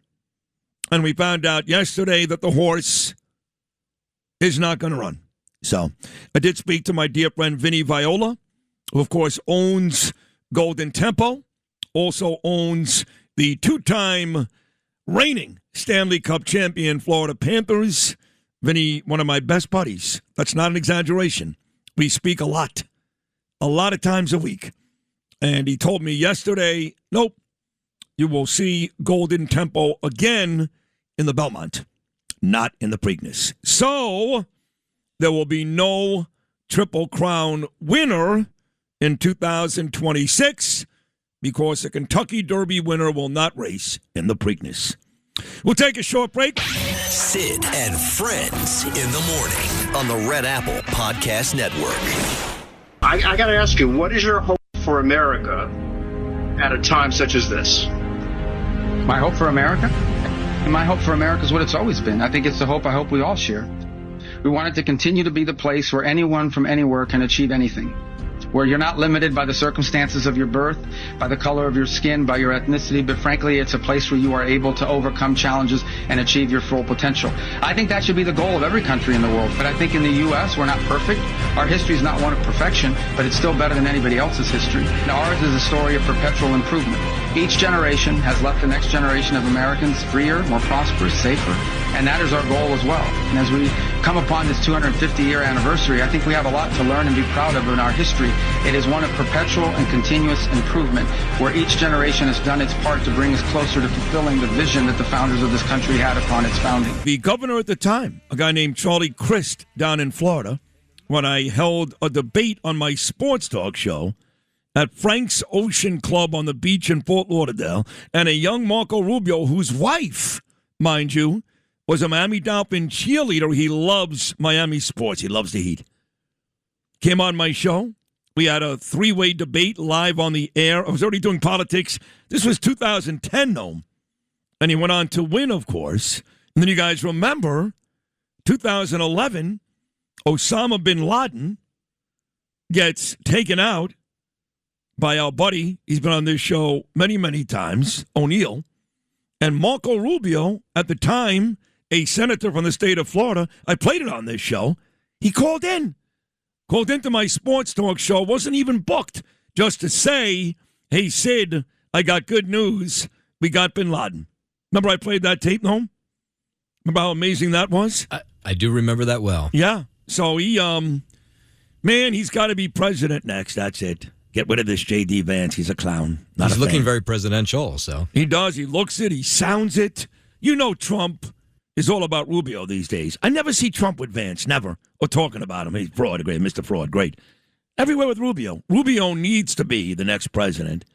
But we'll ask my young friend, looking handsome as always this morning, in his dorm room at Auburn University with 3 American flags behind him, a regular here on our show on WABC, the great Brilyn Hollyhand. And I would imagine, Brilyn, you agree, Rubio needs to be our next president after Donald Trump, and you must have loved what he said there. Well, Sid, good morning to you. Happy Thursday. Thanks for having me back, my friends. It's always fun to start the morning with you. You know, I'll definitely say I agree. I think that what a crazy novel concept to have a future presidential contender painting a picture of hope. Not painting a doom and gloom message, not telling us that we should feel guilty for America, but coming behind the podium and off the cuff, just laying out this case for America in its 250th year that we should be grateful for the country we have. Everywhere my generation looks around, whether it's in the classroom, it's on social media, in politics, we're told about how bad America is, how guilty we should feel for our past and our ancestors. And Marco just let it out. Hey, guys, like we should actually be proud. We have a lot to be proud of and we worked for it. We're not perfect. We've never claimed to be. I think that's a winning message. And I think that's certainly a message that would win in 28 because Gen Z wants hope. We just want some American exceptionalism back. And if President Trump ran on Make America Talk Again, Marco could run on Making America Proud Again. You know, I've made the joke a couple of times on this show. It's a Greg Kelly favorite that the Iran war has hit the Nancy Guthrie stage, which is an unfortunate joke because God bless Nancy Guthrie, that poor, beautiful lady. She's been dead somewhere for a long time. But it got to the point where America stopped caring, unfortunately, for Savannah. They just did. And I think we're there with Iran. You know, I want us to win, and I'm all for what President Trump did. But, you know, you're into 2 months now. And every day they're looking at this proposal. We're looking at that proposal. We're extending this. We're not going to do this. We are going to do that. And I love President Trump. I adore him. Just yesterday I was telling Bruce Brakeman how great I am in a meeting they had in the Oval Office. So I don't criticize the president almost never, okay? But I believe America has had just about enough of the Iran conversation. So if I'm right, and America feels that way, kids like you in college, you really got to be over this. Yes or no? Yeah. Oh, easily, yes. I think the reason we elected President Trump is because we wanted somebody we could trust and have certainty in.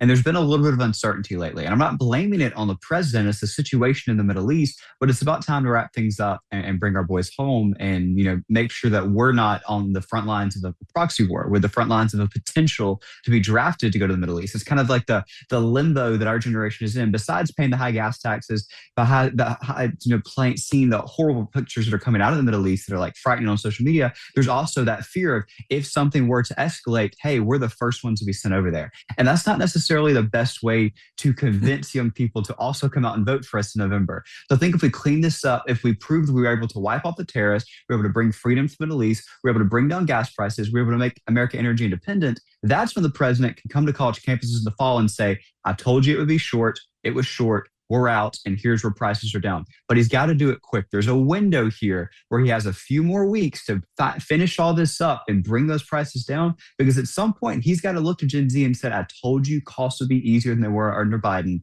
Here's the proof of that. Because we can't do what Biden did. Biden said, he dug his head in the sand and he said, what is inflation? What do you mean gas prices are high? You're crazy. It's all in your head. No, Sid.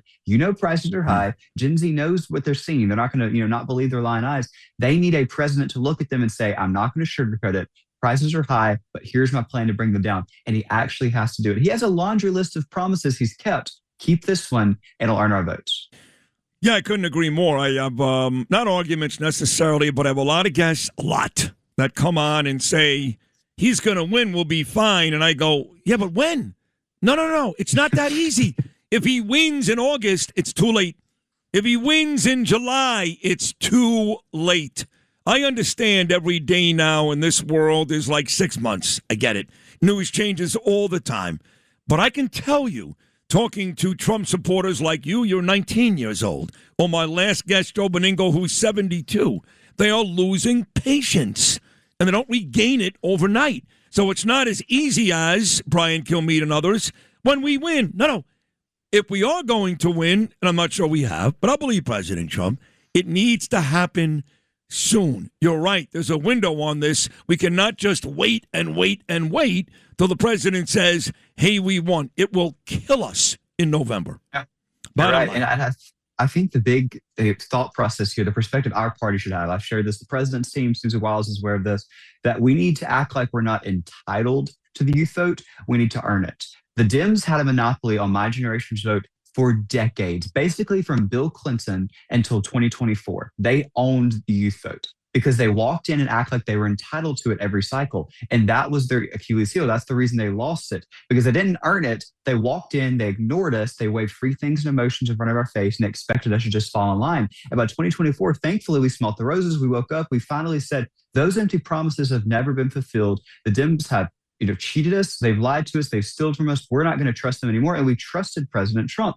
But in the midterms, the GOP has a chance to keep Gen Z in our Big Ten of a party for generations to come. We just can't walk in like we're entitled. We have to earn every single vote. And that means going to the campuses. That means the president does what I do, speaking on campuses and laying out that laundry list, earning it, not acting like we're entitled to it. That's how that works, Sid. And Brilyn, I guess, on a positive note for the president, he had a big night in Indiana a couple of nights ago. All those GOP incumbents, they all lost. And all of them, I think every single one of them was on the opposite side of the redistricting issue with President Trump. They all paid the price. So for what it's worth, all 5 people that President Trump endorsed in Indiana got the win. That doesn't necessarily mean, he also endorsed, for example, my guy in Jersey who got his ass kicked by Mikey Muhammad Sherrill, Jack Ciattarelli. So it doesn't mean that wherever he goes, President Trump, his people are going to win. But certainly a couple nights ago in Indiana, that was a great night for President Trump.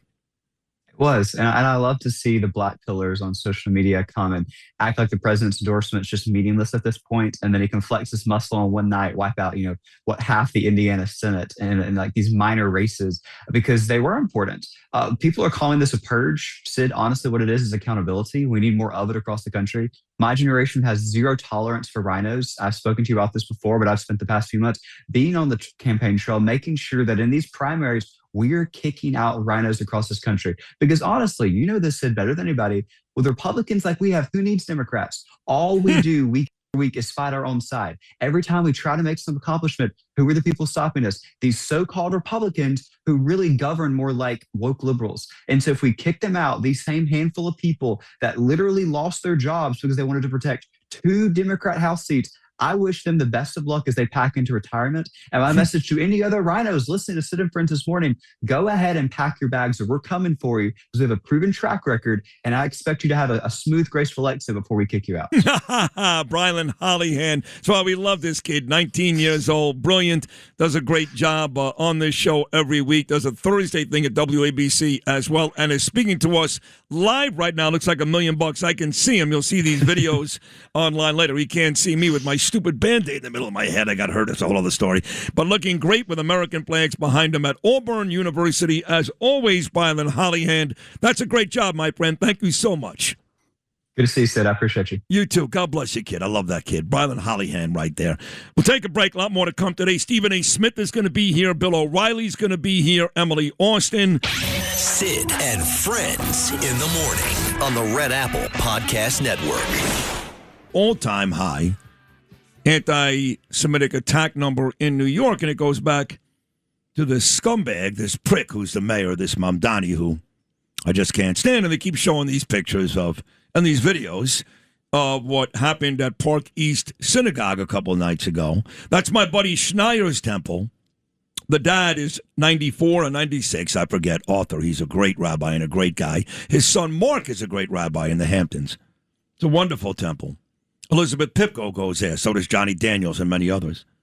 Anyway, there was a bunch of filthy kafira-wearing anti-Israel, anti-Jewish lowlives. You know, when I see somebody wearing a kafir in the street, I just want to punch him across the face. I really do. I'm not encouraging violence. I'm not telling anybody to do that. But my first impulse is I want to punch you across the face. I really do. I want to knock the life right out of you. Because you don't care. You're not from some Palestinian descent. You're so stupid you talk about Palestine when Palestine doesn't even exist. You just love hating the Jews. It's chic in New York these days. And you're a loser. You're never going to see a vagina. Never. So what do? You walk the streets with a bunch of losers, some paid, some not, and you cause a whole bunch of havoc and you feel important. And the mayor, he encourages it. How does he encourage it? Well, he's friends with Hassan Piker. Well, how do you do that? Or Mahmoud Khalil. Well, how do you do that? He's supported by a Democrat party that for every Tucker Carlson, who's a douchebag, there's 50 Democrats that are worse. The Squad, even Jews. Chuck Schumer, Bernie Sanders, Jamie Raskin, fat, stupid Jerry Nadler. The list goes on and on. So what do you expect? He's got a wife that likes images of girls getting raped on October the 7th. And when asked about it, he says, I love my wife. Good for you. So there's no surprise here. We knew who this guy was, right? It wasn't like during his campaign he said nice things about the Jews. No, he continues to say nice things about globalizing the Intifada. He likes that.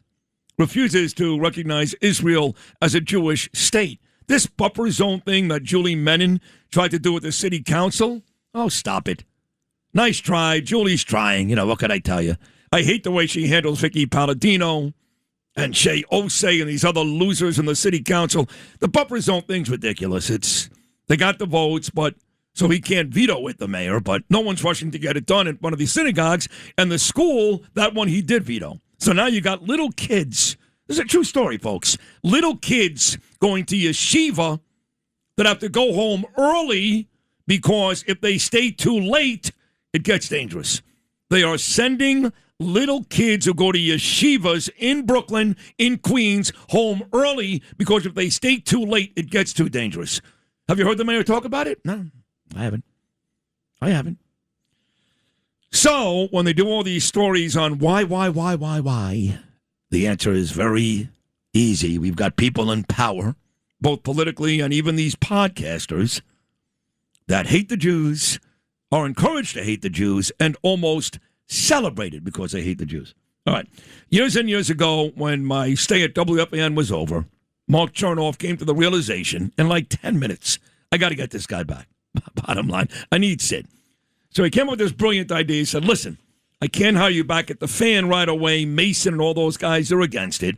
Let's get you back into the family, and you'll ease your way back into that seat at WFAN. Okay, great. What's the idea? We'll get your job at 1010 Wins. I go, what are you talking about? That's all news all the time. They've got Mark Rooney. Don't worry about Mark. It's like the mob. Don't worry about Mark. We'll take care of Mark. I said, okay. Who am I working with? Lee Harris. I know Lee, of course. He's a genius and a all-time great. And Judy DeAndres. I'm like, but Judy, I heard thing like Judy to me, I was told that Judy was basically the female version of Imus. That she was going to be very tough, break your balls, not going to be easy.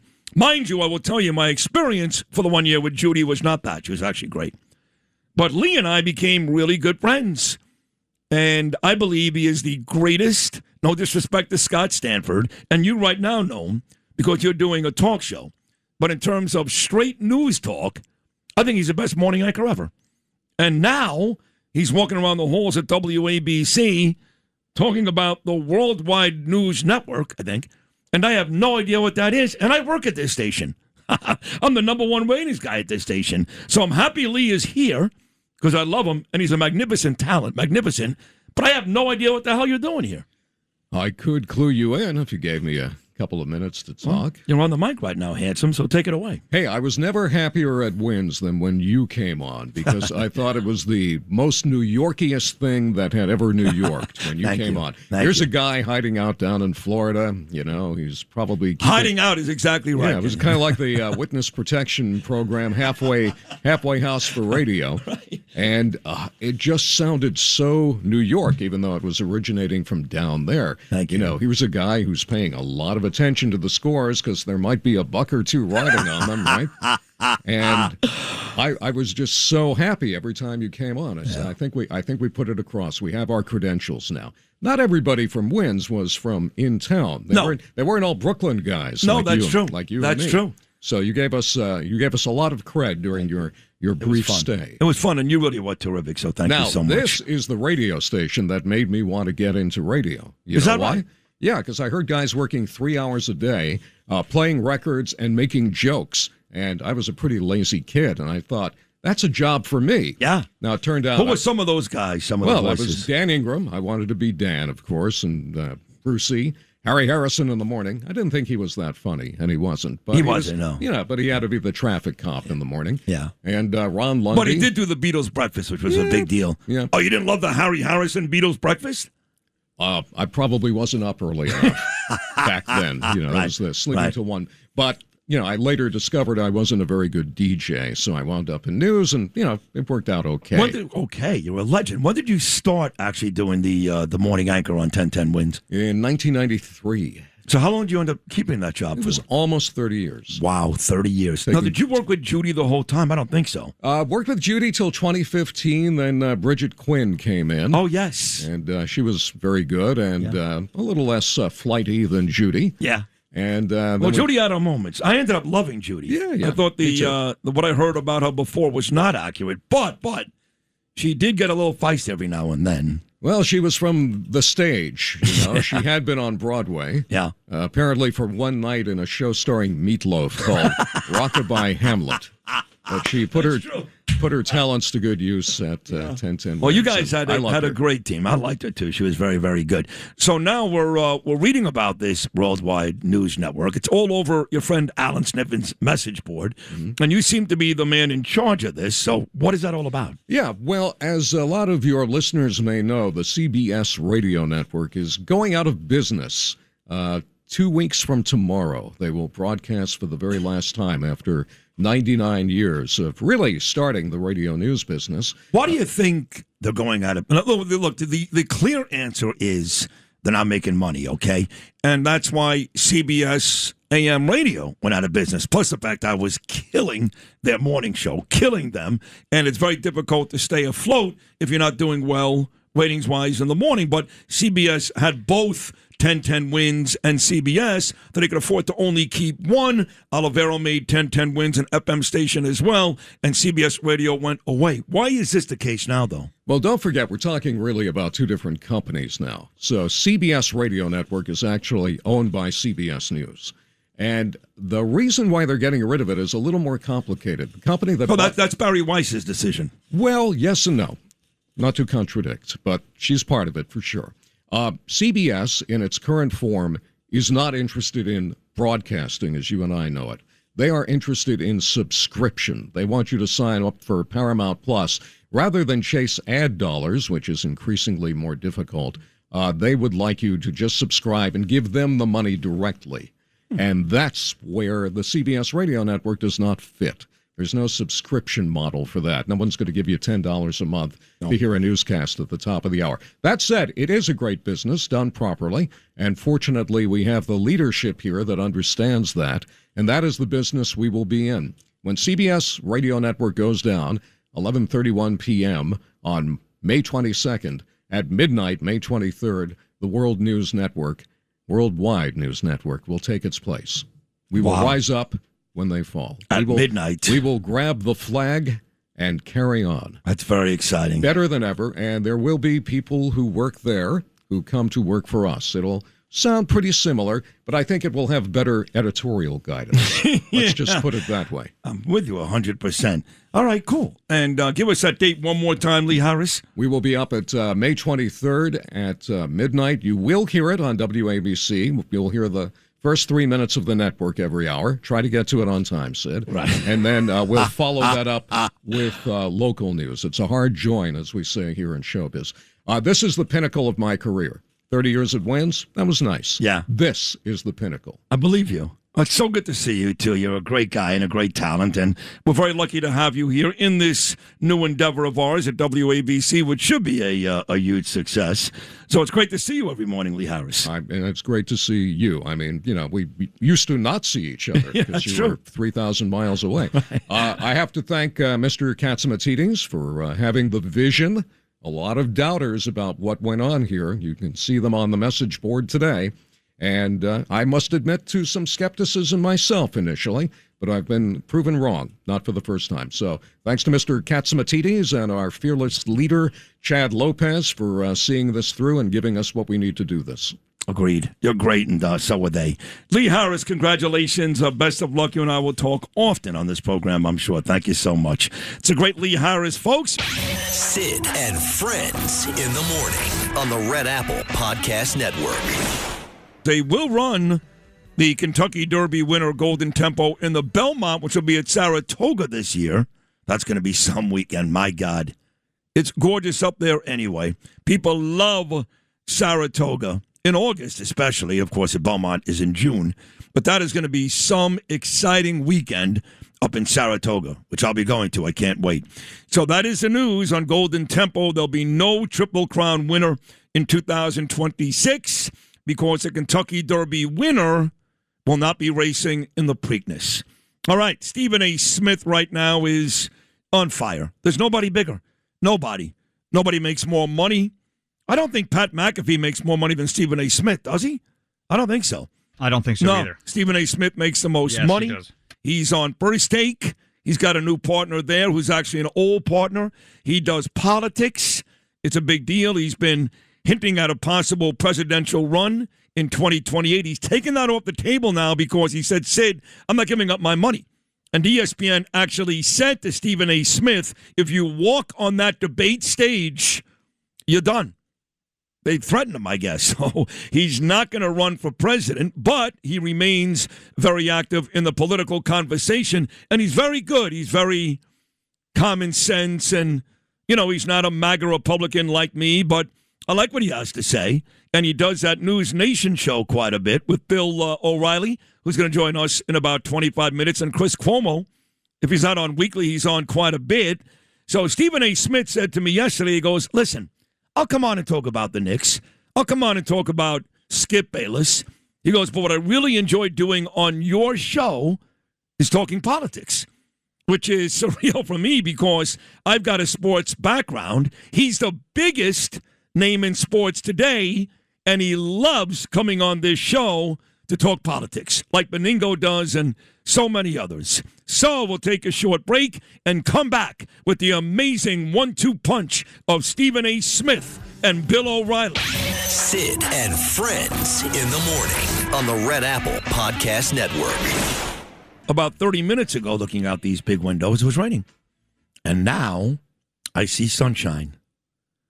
Is that why you played the song, Lou? No, I planned the weather you just did. like that. Right, yes. You've got that type of power. Yes, just like these fans that are scared to jinx their team. Yeah, morons. Because That's they stupid. I'm begging you to They stop. all of a sudden have discovered that they have the power of I know. controlling destiny. Like if I don't wear my Thurman Munson jersey today, Alec is like that. By the way, the more I think about it, the more I'm going to have to rough up Chris Russo a little bit. He was very disrespectful yesterday.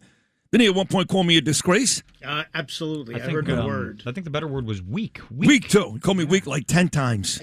That's weak. How are you? Are you kidding me? He was beside himself. He was nuts. You can't. Do you know what a fan is? Shut up. That is not a fan. You're not a fan. That's not what a fan does, Sydney. I love Chris. I do. He is, he's as good as it gets. He was all those years. We worked together at the Fan. Me and Jody Mack, me and Benigno, alongside Mike and the Mad Dog. And, well, he was furious yesterday that I left the Mets. I'm done with the Mets. I'm done. Even though I talked to Steve Cohen, and I like Steve a lot. He's a nice man. Very nice man. And they've won 4 out of 5. But I'm a Yankee fan now. That's it. 59 years. I made the move. That's nothing to do with the play on the field. It has everything to do with the organization, some decisions they've made, some very woke decisions, some of the guys they traded, the relationship with the mayor. And Russo couldn't understand that, so. Because Doggy only cares about baseball wins and losses. That's it. I mean, he loves his wife and his kids, but if the Giants lose, then, although I don't think it matters as much now as it did 20 years ago, he'd literally be in a bad mood, you know. You can take that exit velo, Sydney, and I want to see what they're doing in first place. Yeah, that's it. So, he works with Stephen A. Smith, and, well, that is a heck of a 1-2 combination. I'm sorry. You can't get better than that. Stephen A., I believe, has now distinguished himself as the biggest and best, most influential sports voice and face in the business.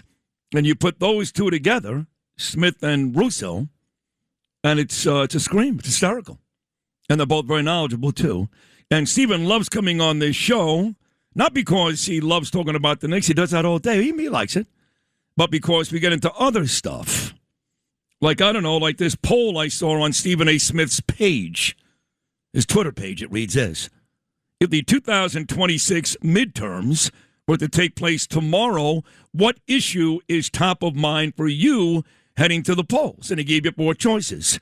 Gas prices, Iran war, gerrymandering, White House ballroom. And when I checked in, it was over 500,000. A lot of folks participated. I did, in fact, vote. I took gas prices, and that was in the lead at the time. So here he is, the ultra-talented dear friend of mine, the great Stephen A. Smith. Steve, good morning, buddy. How are you? What's going on, Sid? Good morning, man. How you doing? I'm doing great. It's great to have you. I haven't checked the poll. I'm sure you have. Of those 4, did gas prices take home the win? Gas prices was number 1. I figured Iran that. war was number 2. Gerrymandering was number 3. And obviously, number 4 was what it was. So number 4. We do need that, though. They're trying to kill the president at every opportunity, so the less he's in public, especially in hotels, I think the better off. And don't forget, with the whole ballroom thing, Steve, I know you know this, it's not about Trump. If they do it, by the time they do it, President Trump will have about 3 months left in office. This will be for the presidents after Trump, many of which will be Democrats. So I'm not sure why Democrats are upset about the possibility of securing safety for presidents of both parties moving forward. How does that make sense? Well, that depends on how seriously you take the Democrats. What I mean by that is, you have some Democrats that are just true politicians, and then you have others who hate Trump so much. It truly is true that if he had a cure for cancer, they would resist. You have those kind of folks that are out there on the extreme left. I don't consider them Democrats. I consider them progressives that are to the extreme. And anything that Trump suggests, they're going to be against it no matter what. And so you have to be able to delineate the difference between the two before moving forward, because that's just the reality of the situation. So you really want to talk this morning about what you believe is the real likelihood, maybe probability, not possibility, that the Republicans, my party, because I'm MAGA, that we get shellacked come November in the midterms. Yeah, you're going to lose. You're going to lose. What do you mean? How do you know that? I just think that you have too much that has been going on in this country. One second. Before you move any further, you know this better. Sure. This is May. Every day in our business, politics, it's like 6 months. So to really try to predict with any real accuracy what's going to happen 6 months from now would be like you telling me that the Knicks will win the championship in 3 years. Fair enough. But Sid, last time I checked, you came from the world of sports. Did you not? I did. Are we scared to prognosticate? We're not like other people. Right. We let you know where we stand and how we feel. That's why we are who we are. So what I'm saying to you is, could I be wrong? Of course. I'm not flawless. I'm not perfect. I've been wrong in the past, but I put my percentage up against most. And the fact of the matter is that in our business, we look at the tea leaves and beyond, and we deduce what we believe is going to happen. And when we look at our audience, we say from the vantage point of the facts that are presented to us, what we believe and what we feel. We're not married to it from the standpoint of recognizing that we could potentially be wrong, but we highly doubt it. So we say so. That's what I'm doing. And I'm saying to you, it's not about it. So many people talk about Trump. I get so tired of it. And here's the reason why. You got 435 representatives in the nation's capital. You've got 100 senators. Trump, unless he's going to circumvent the 22nd Amendment of the Constitution, is gone in 2028. And the people that, whether it's the GOP on the right, whether it's the people on the extreme left, are going to have to live with all the decisions that they made and the rationales behind it to justify their actions. And you're not going to have Trump to lean on. You're going to have to lean on your own. This is why I get on Republicans the way that I do. When I bring up decorum, I don't even get to policy. My issue with Trump is always decorum. It's always the statesmanship position that is the presidency. It's always about how he acts. And it's always about those who capitulate or acquiesce to or co-sign how he goes about doing things, because I'm saying to them, what about when he's gone? Throughout history, we've paid attention to precedent now. Even with the Supreme Court, a lot of decisions that are made are lean on precedent. We forget, I don't care how great you think he is if you're MAGA, if you're the right. He ain't going to always be there. And it ain't no J.D. Vance, no Ron DeSantis, no Marco Rubio, no anybody is going to be able to sit up there and mimic what he's done and get away with the things that he's done. So when people don't hold you accountable to toe the line and to act with a level of decorum, professionalism, and statesmanship that's important to make sure you're not polarizing the nation to such a degree that we can't come back from that, it's going to come back to bite you in the ass. Okay, listen. That's what I'm saying. Okay, and what you're saying is smart and fair. But I'm going to turn around on you, Steve, okay? Sure, I'm going to give you a guy that had a lot of decorum, was elegant, was eloquent, and he was a horrible president. I don't care what you say. Barack Obama. Under Barack Obama, what was born? BLM. Missouri was on fire. Maryland was on fire. Staten Island was on fire. He bailed us out a couple of times. We had the slowest moving economic growth in the history of the country. He called ISIS the JV, and even though his guys got bin Laden years later, they were killing people from Paris to Brussels to California. The race issue in this country for a black president was at an all-time high. So what do I care about elegance and decorum? I want results. Those are two ends of the spectrum. One guy got nothing done in 8 years. One guy has been around for 12 years getting a whole bunch of stuff done. What's more important to you? Well, what's more important to me are results and getting stuff done. So I will give you that. But what you're missing, and I think it's incredibly important that I say this, is that, and this is where the divide comes in, that's how you feel. There's millions, tens upon tens of millions of people who had no issue with what Barack Obama did. And that is where the divide in our country comes into play, because the bottom line is this. You have people who are hardcore liberals. and you are a hardcore righty. That's where you stand. And I respect it. I don't always agree with it, of course, but I respect it. The point is that in the end, when you're in that position, especially when you can get things done without all of that pomp and circumstance, without all of that drama, and you choose to be that way anyway. Like, for example, you're President Trump. Really, you know, you're going after the Jimmy Kimmels of the world, the Stephen Colberts of the world, the Bill Maher's of the world. Okay, but y'all are the same party that's talking about First Amendment rights and First Amendment privileges. You talk about this kind of stuff.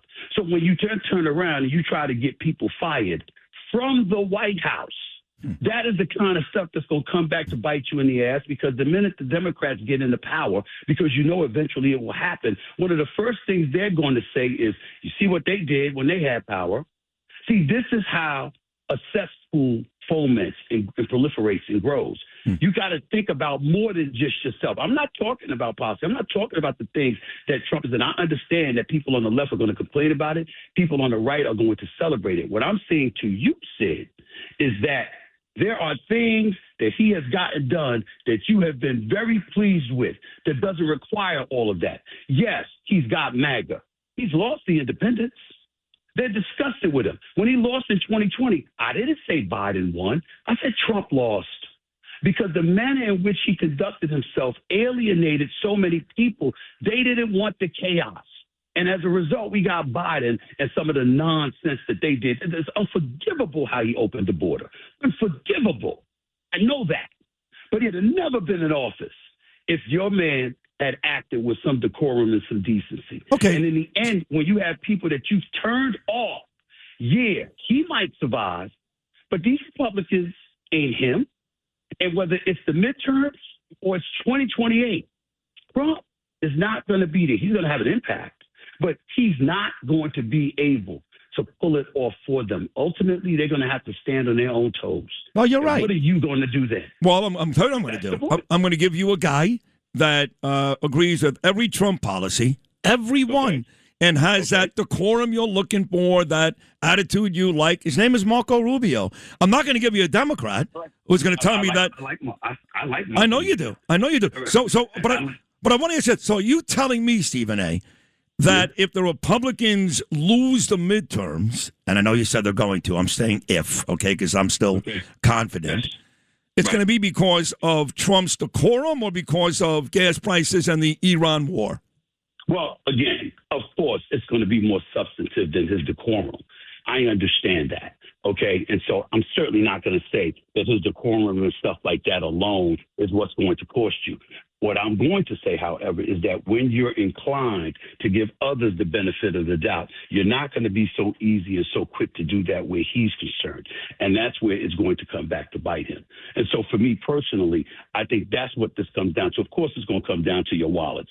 Of course, it's going to come down to gas prices, which are at $4.53, just 5 cents up from 24 hours earlier. Of course, that's the kind of stuff that's going to hurt him more than anything, especially since you don't expect that from him. And it also, let's be honest, you also got people on the right that are ticked off because they feel he's broken promises to them, whether it's no new wars, whether it's the Epstein files. You got people on your side of the fence that have a problem with him. This man, it's not like it's just the left now. You got people on the right complaining about him every single damn day. And so all of that stuff comes back in the end. And it most certainly will come back to bite him, in my opinion. So do you believe that this second term for President Trump, who, had that first term, like you said, he lost to Biden? He doesn't think so. He thinks it was rigged. That's fine. But he comes back with he walloped Harris. He walloped her. And maybe that's because Biden was so bad, which he was. Maybe that's because Trump's policies were so good, which they are. But are you telling me now at this point that his legacy is tarnished to the point where he may not be considered an all-time great in terms of the presidency? You damn right. Oh, come on, Steve. Come on. Hey, listen. Come on. You got millions of people who feel differently than you. Just because you love everything he does doesn't mean everybody else don't love does. everything he does. But by the way, just, with Obama, I left out the goddamn health care. How about that, Steve? Excuse me. Yeah. I'm not a fan of everything Obama has done. And a matter of fact, I've called him out on some of the things that he has done. Also, I pursued interviews with him for years to sit down and talk about, because I'm not going to fawn over him like a whole bunch of people, just like I would have fawned over anybody else. I'm going to call balls and stripes and call it when I see it. And if Barack Obama ever sat down with me, trust me, he'd have some questions to answer. No doubt about it. But in the same breath, when you look at Trump, every damn thing that he's done is right. You sure? Listen, I've got Democrats and Republicans saying, hey, we understand he had to go after Iran. You can't let them get a nuclear weapon. We know they're the number one sponsor of terrorism. We can't have that. They're proxies in Hamas and Hezbollah. We can't have that. Totally get it. But didn't you bomb them in June? Didn't you say you had obliterated them? Didn't you say they was finished? And then turned around and then all of a sudden we worried about them getting a nuclear weapon months later within 30 days? What's that about? There's a level of honesty that people on your side are questioning about him. We've got an economy. We've got inflationary issues. That can't be ignored. We've got people on the right saying he was supposed to be about America first, yet everything has been going on overseas. What the hell is he doing? There's problems at home. Let's resolve those things. You've got folks in the black community that have looked at him and others, and they said, wait a minute, why is it your business to try to detach us from our history in terms of what we should have access to, about what's happened in this country historically? It ain't just white people in this country. There's Jewish folks in this country. There's black folks in this country. There's Catholic folks in this country. You fighting with both and stuff like, you don't think stuff like that's going to come back to bite them? Come on, Sid. You got to be real with that.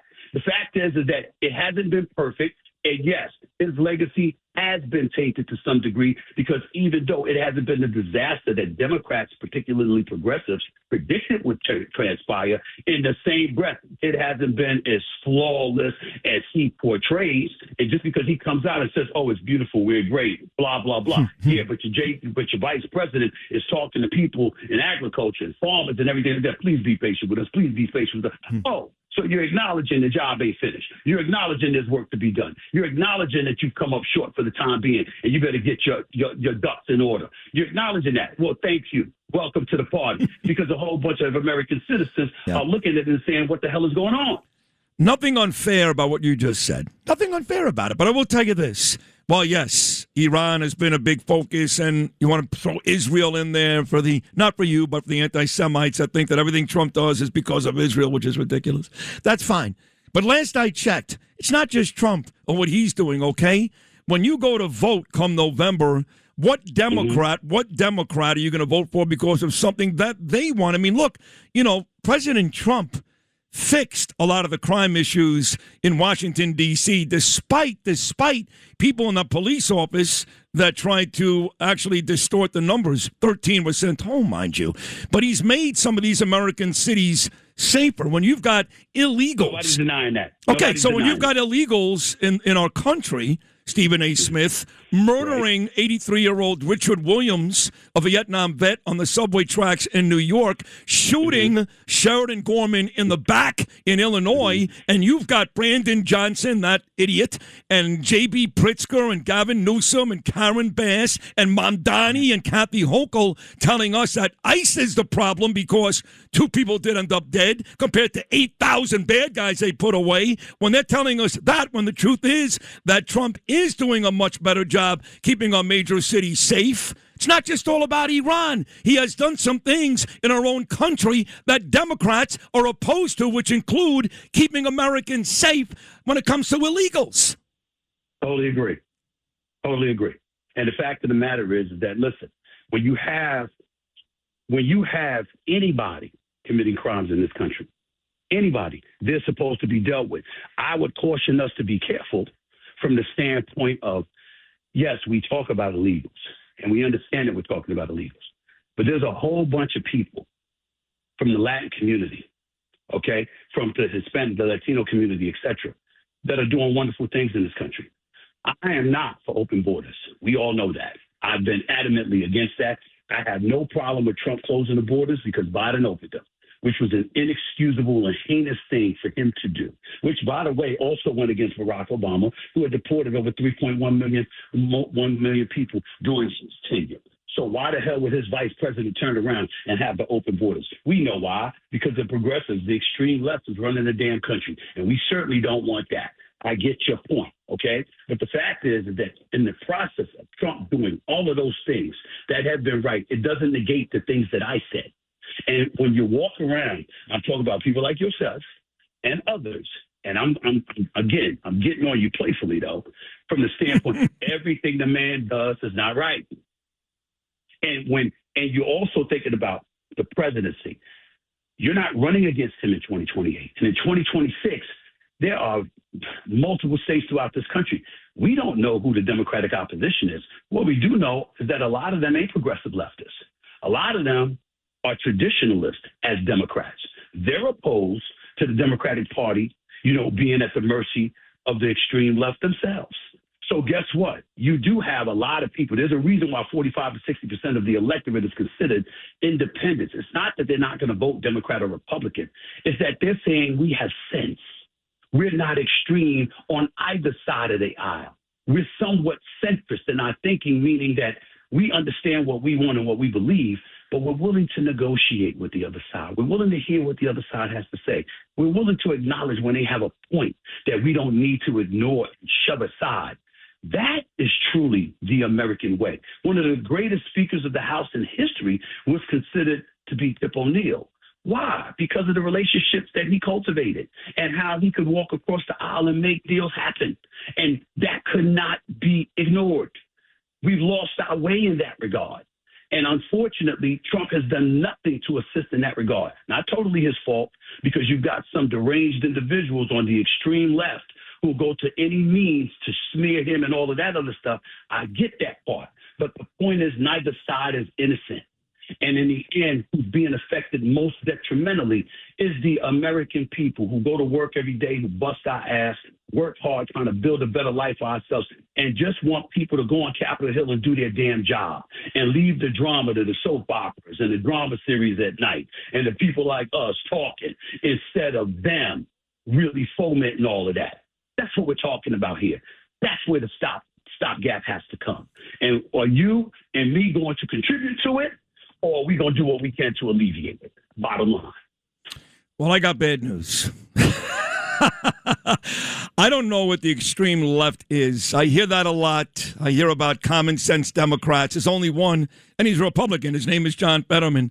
No one would consider Hakeem Jeffries extreme left. He's extreme left. No one would consider Chuck Schumer extreme left. He's extreme left. No one would consider your guy in Maryland, West, extreme left. He's extreme left. So who are these people that you're talking about? Who are these Democrats that you're talking about that are not extreme left?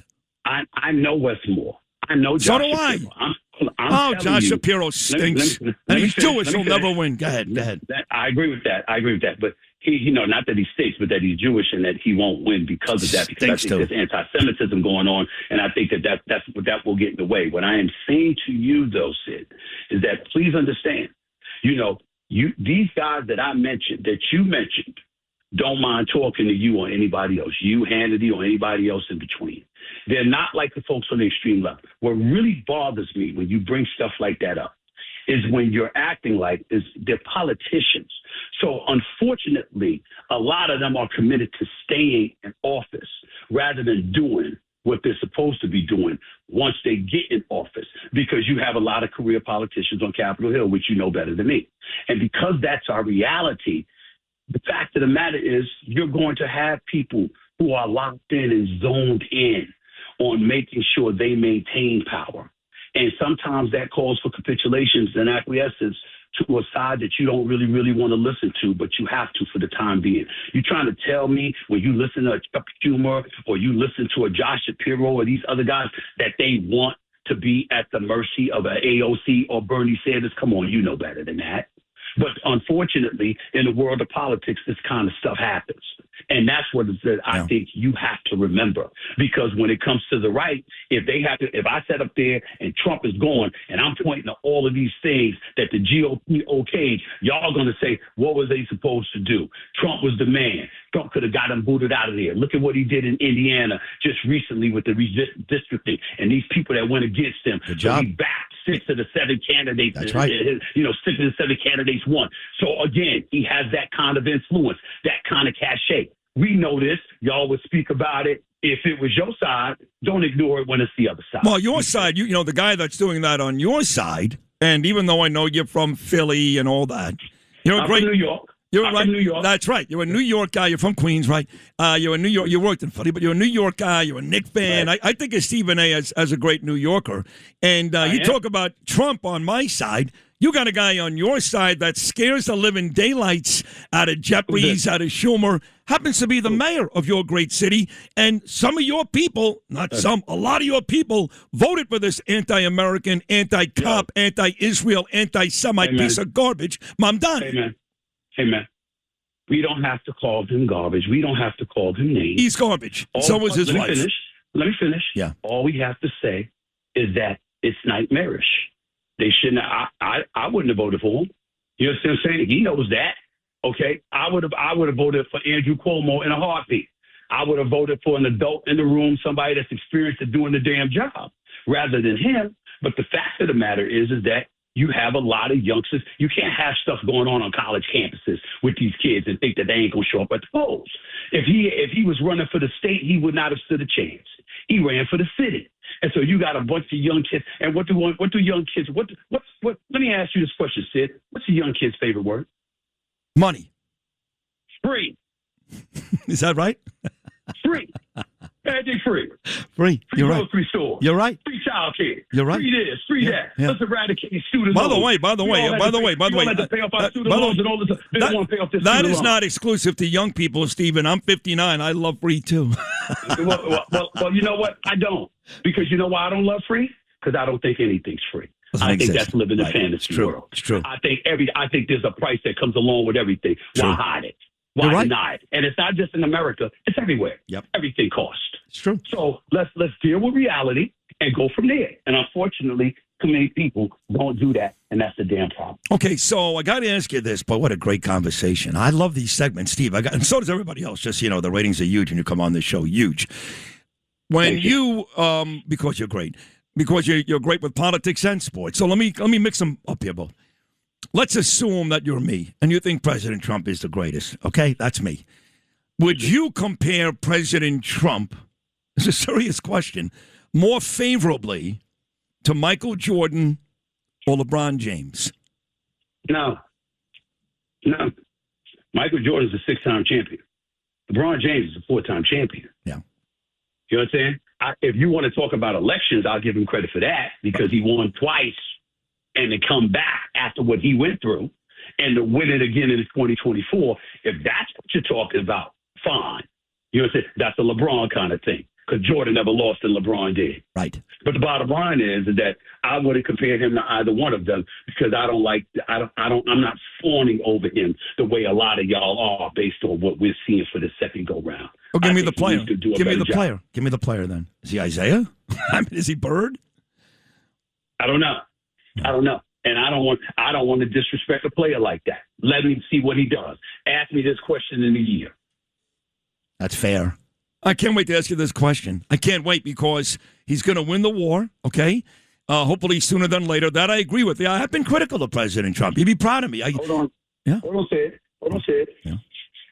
For a month, they couldn't come up with $2 billion to pay TSA workers and other folks. Yeah. But you spending $2 billion a day. Wait a second. That's your party's fault. That was a demo. Wait a minute. Yeah. You bombed Iran.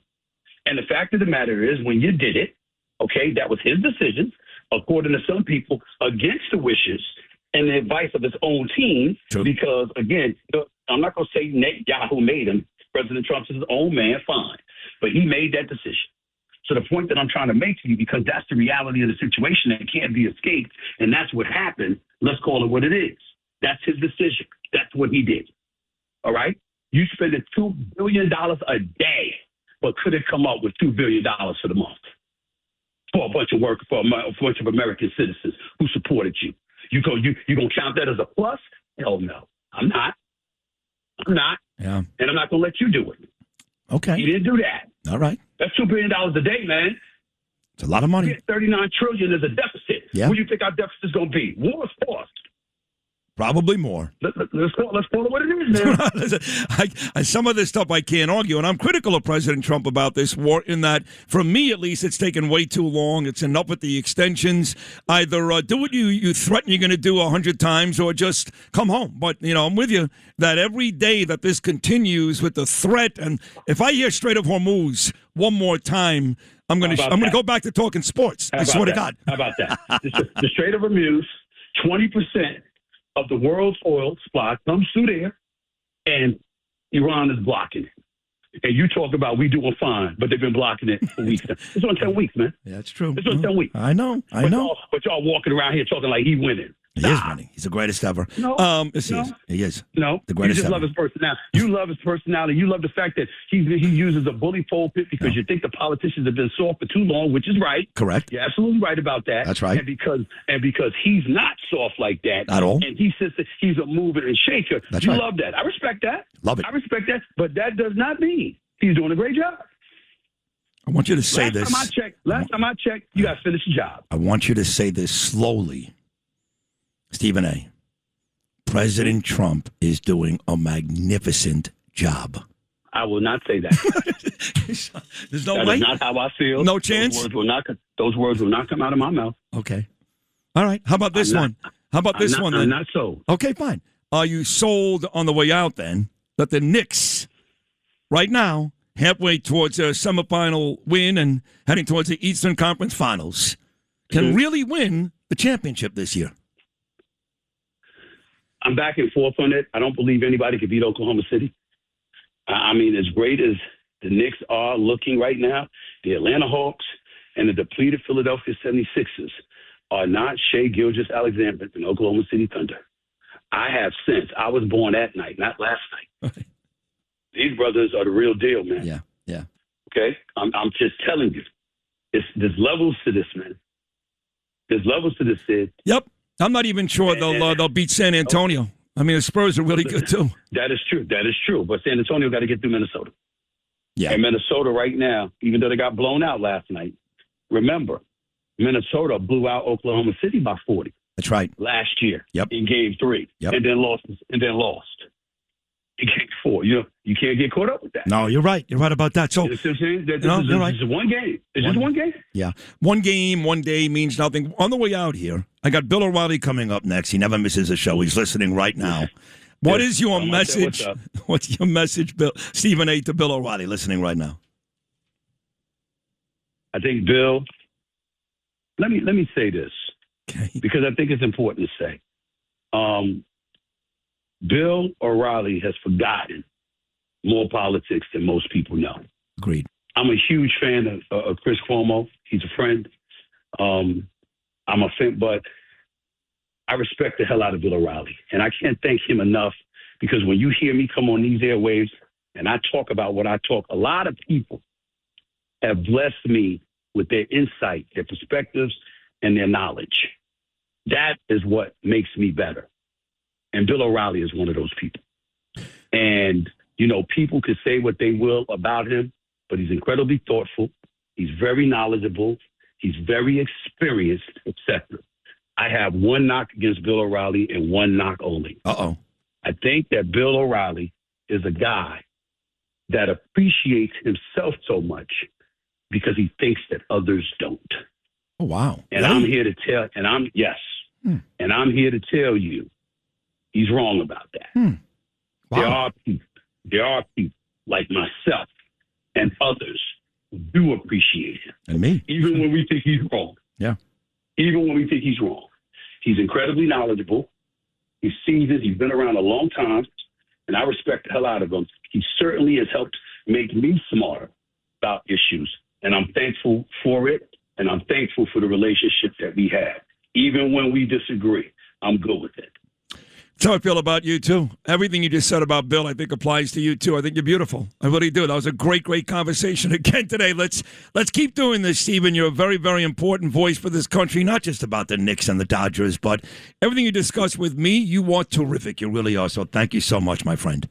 Thank you, Sid. You take it easy, man. God bless you. Have a good day. You too. Stephen A. Smith, right here on Sid and Friends in the Morning. That is one of the best segments you'll ever hear. And then you go from that to the best, the greatest, Bill O'Reilly. He's coming up next. Sid and Friends in the Morning on the Red Apple Podcast Network. His own website, which is amazing, BillO'Reilly.com. Great stories, great interviews. It's great TV, the No Spin, every night. Great. His Killing series, killing it. See that? He's got the great book on the presidents confronting evil, still selling. His new book will be coming out in September. He's also got the News Nation show with Cuomo and the aforementioned Stephen A. Smith. And then he's got this new podcast, we'll do it live, which I was honored, I really was, to be a guest of his. Very surreal for me. About last week, it dropped a week ago today. It's doing big numbers, over 100,000. Last I checked this morning, big numbers. So, Bill O'Reilly, the best of all time and still the best. Thank you again for having me on the podcast. And it looks like, at least numbers-wise, it may have paid off. Yeah, I mean, you're a big shot now, Rosenberg. You're funny. You're a big shot. You're funny. You know, remember the Billy Joel song? That's you. No, I was nervous. I'm like, I was like, I can't get killed by Janine Pirro or Rob Schneider or Steve Shapiro or Lindsey Graham. I got to at least Shapiro, I should say. I got to at least be competitive. So I was, as you know, I called you once or twice. I was actually checking the numbers every day. Yeah, but you have a very good story to tell. We told it, and you know, on a number of different levels. So. I appreciate you doing it. Now we got Chaz Parliamentary. Wow. He drops today. Nice. And he's got some very interesting stories nobody's ever heard about his climb from the Bronx to prominence. Do you realize his show, A Bronx Tale, and I don't know if you've seen it, but it's brilliant. It really is. I have many times. 37 years. That long. Wow. That show has been viable. Yeah. 30, and he's going to London to do it in Leicester Square, do the show. Oh, wow. And I go, why would people in London want to care about a Bronx Italian guy, you know, trying to right the ship? And it's got that quality about it. And he's a good guy. You know him, Chaz. He's a good guy. Love him. And, you know, because of that show, there was a great movie with him and De Niro. There was an amazing Broadway show. About that. Yep. And De Niro doesn't run around on a movie set with his crazy philosophy. And Chaz is the first guy that told me that. He doesn't try to impose, you know, his nutty view of life, De Niro's. But let me stop you for a second. But the reason why is because A Bronx Tale was made long before Donald Trump was president. And even the staunchest of Democrats were not retarded like they are now. That all came with President Trump. That's when De Niro lost his mind. Yeah, but he was really far out there before Trump came on the scene as far as his view of how the country should run.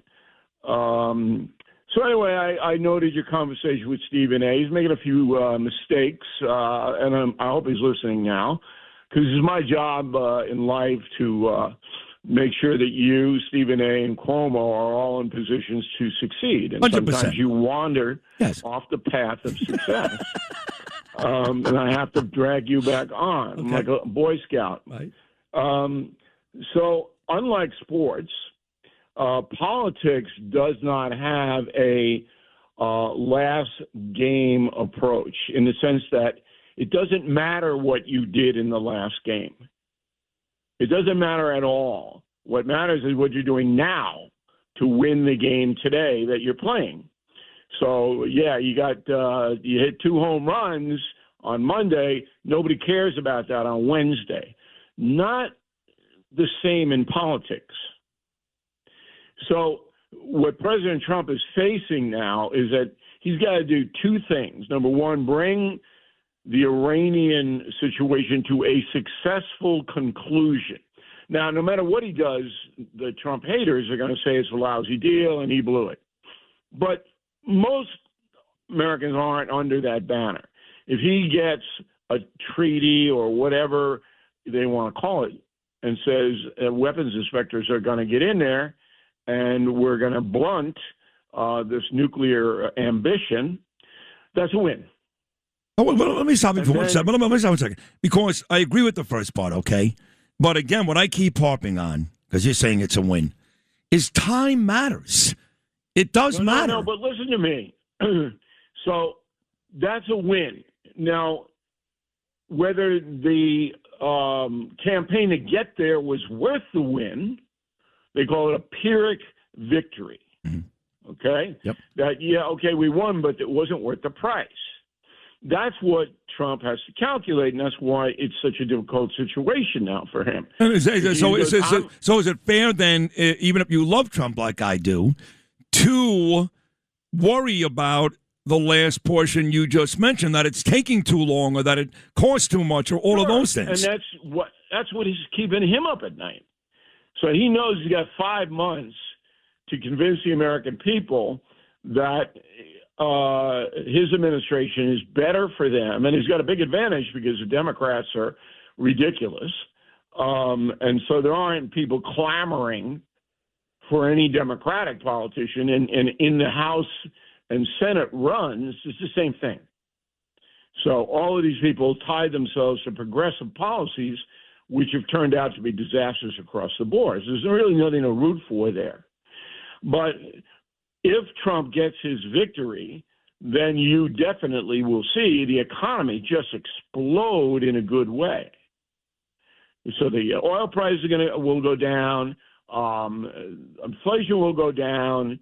All of these things will happen because they're artificially pumped up. Also, is not real. This is just, well, we're charging $5 a gallon because Iran, is doing X. And so Trump he can get momentum to swing into November. So for Stephen and they're waxed and they're not coming back, and I was saying, that's a tough bet. That is a very tough bet. But he's got to win it soon because there's growing anger, and anger is hard to dissipate. So people are going, look, I don't understand this anyway, and they don't. Okay? And now I got to pay all this money, and Trump told me he's going to do no foreign wars. That's all they can think about, and they repeat it over and over and over and over. So Trump knows he got to get out of there, and that brings me back to my initial point, and you'll remember this. I said when this started, and I also had a conversation with the president about it, this is your biggest gamble ever. This Iran thing, because it's not like Venezuela. It's not even like China. I mean, these people have nothing to lose. They don't care whether their own people die or starve. It's like the Chinese in 1949. Mao Zedong killed 10 million of their own people. He did not care. It's the same mentality. So you're not dealing with somebody who wants a deal, might make a deal. You could force them. And I noticed a French aircraft carrier, the only one they have, I think it's named the Croissant, is now going to the Persian Gulf. So behind the scenes, Trump's making progress in uniting somewhat, and we'll see how the Pope conversation goes, the world against Iran, which is a key. The Pope conversation has become interesting, too, because now Marco Rubio got involved and is trying to, I guess, broker peace. That's the best guy to have involved. Yeah, you don't want Hegseth over there, throwing water on the Pope. That's not good. We don't want that. No, we don't. No, we don't. So this overwhelming is really his theme, Stephen A., was that in his mind at least, and he's still Nick's first, but he's a smart guy, very smart. In his mind at least, the Republicans have already lost the midterms. And it wasn't just Iran. He talked a lot, Bill O'Reilly, about something you've actually criticized before, and that is the president's decorum. Was he overstating that? I don't think that anybody who voted for Donald Trump really cares about the decorum issue. How could they? So he's run 3 times, and he had 77 million voters the last time around, waxing Kamala. I don't think one of those people gives a hoot about his decorum because they all know that he's bombastic. That's why he's where he is. Right. So why would that factor in now? Are you just figuring it out that the guy is bellicose sometimes? Right. You just get Come on. I know. It's stupid. Hey, let me ask you this. If Ken Griffin called you today, and he should, because you're a very respectful guy, very successful guy, one of the great New Yorkers, when I line up all the great New Yorkers, you're right there at the top, Bill. And he said, listen, man, this $6 billion, this mayor is really a jerk, and he put my life in danger. He did a video in front of my house, and there are cities like Miami, which Bill O'Reilly, you know very well, that'll be gracious, and they want the money there, and why am I going to waste my time with this guy? He's $5.4 billion in the hole, and for some reason he feels the need to embarrass me. What should I do? What would Bill O'Reilly say? I'd say move. Wow. You know, I mean, Mamdani is not going to change like Trump. Not going to change. He's a communist. He's like Mr. Met. You know, we got to start IDing these communists. I think the Philly Fanatics are communists, but I'm not sure. So, God. You know, look, Griffin's standing there, and he's got an enormous operation. And when you have enormous wealth and resources, you can pick and choose where you want to be. All right, that's America. And so why would you got some guy yelling outside your window, we hate you, you capitalist pig? Okay, well, you can hate me from afar with a good town and make my money. It's the same money. Yeah. And, you know, maybe you'll wise up someday. So, but I'm not, you know, Hannity's on me all the time about moving out of New York. I can't move out of New York. Same thing for with me, I know. And, it's annoying. And business and all that. But even if I could move out of New York, I don't really want to move out of New York. I mean, this is my legacy here. This is the home team where I am. Now, I'm a different city. I'm in Nassau County in Suffolk, so I'm not dealing with the city craziness. But I don't want to flee the state, and that's what makes me angry about the leadership from Albany into New York City, because they don't care whether I leave. They want you to leave. What do you mean? They're encouraging. They're actually, Kathy Hochul said, get on a plane. Absolutely. I stand corrected. They'd love to have me out of here, okay? Because I'm a capitalist pig. Right. You know, somehow we flash back to 1968. Unreal. You know, I'm X, Y, and Z, and you're successful, so you're evil. I mean, that's the kind of mentality these people bring. Unreal. Yeah, you're a success. It's terrible. So one more, being that you are from Nassau County, your Nassau County executive, Bruce Blakeman, was in the Oval Office with President Trump for 90 minutes yesterday, and they discussed a variety of issues. He's gotten overwhelming endorsements from President Trump in his race against Kathy Hochul. And look, he was gaining quite a bit. Now he's down 3 points this week. To me, it's like radio ratings. Like, take it easy. Don't make yourself crazy every day and every week. It all comes out eventually. But, you know, the ratings, for this week at least, for Blakeman, he's down 3 points. He's now down 16. What are your real thoughts on his possibility of winning that race? Well, he could win the race, but he's got to get better known. If you look at the polling, most New Yorkers don't know who he is. And that's going to take money to go and visit every county and to, you know, stir up the potential voters. And you say, look, this is what I've done, because I can attest it, and this is no politics involved with this, nothing. Blakeman's done a very good job in Nassau County. And you know me, I mean, I'm pretty critical. Yep. And as far as crime is concerned, as protecting people, looking out to what the best case scenario is for workers. And he's done a very good job here. But people in Mohawk in the Finger Lakes. See, we New Yorkers, we think this is like what? This is the Yukon, right? The Finger Lakes in Alaska. We have no idea where they are. Yeah. Okay, they don't know Blakeman. All right, and he's got to get known because this is what could put him over the top. He's got to fight the city vote, and the city. I wouldn't spend a day in there if I were him. You're not going to get. You'll get Staten Island, but you're not going to get the other boroughs because the poor people want stuff, and stuff comes from the communists, and Mandani's a communist. Bang. That's what it is. Just nailed it. You just nailed it. Exactly right. So, and he does do his fair share of travel up there. I think it's understated what he does. But to your point, because I love the guy, Noam did something a couple of days ago where they asked people on the streets about Bruce. They didn't know him. So if that's an issue in Brooklyn or Manhattan, that's got to be a major issue in Utica or Rochester. Right, and it's hard to travel by covered wagon up there. It takes a long time. And, it's God. westward, is that the Erie Canal? Hey. And it's beautiful. You said earlier in the program, Saratoga is beautiful. It is. New York State's a beautiful state. Yeah. I mean, but you got some people, they're living in lean-tos in the Adirondacks, and it's hard for them to get the message. It is rough. Yeah. Monticello's not great either.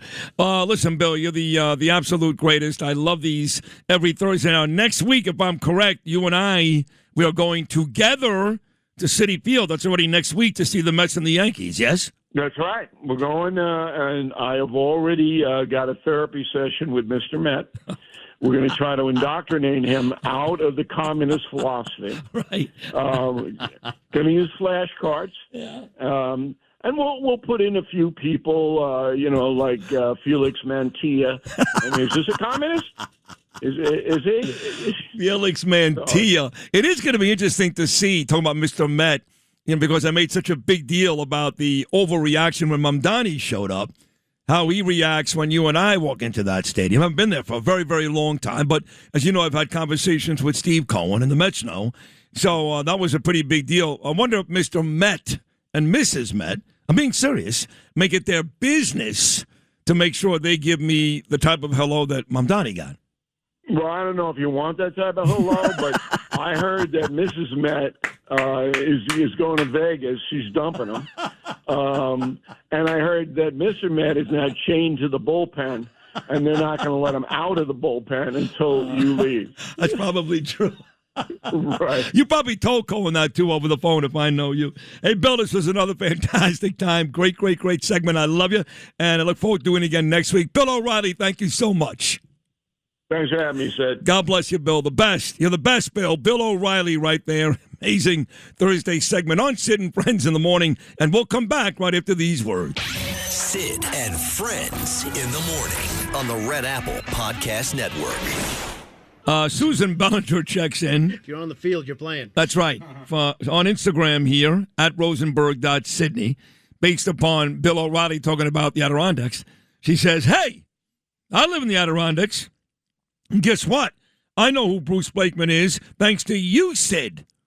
I've camped and I've sat by a campfire while enjoying the shelter of a lean-to. Tell Bill we are very red and wide awake up here in the hills. Peace.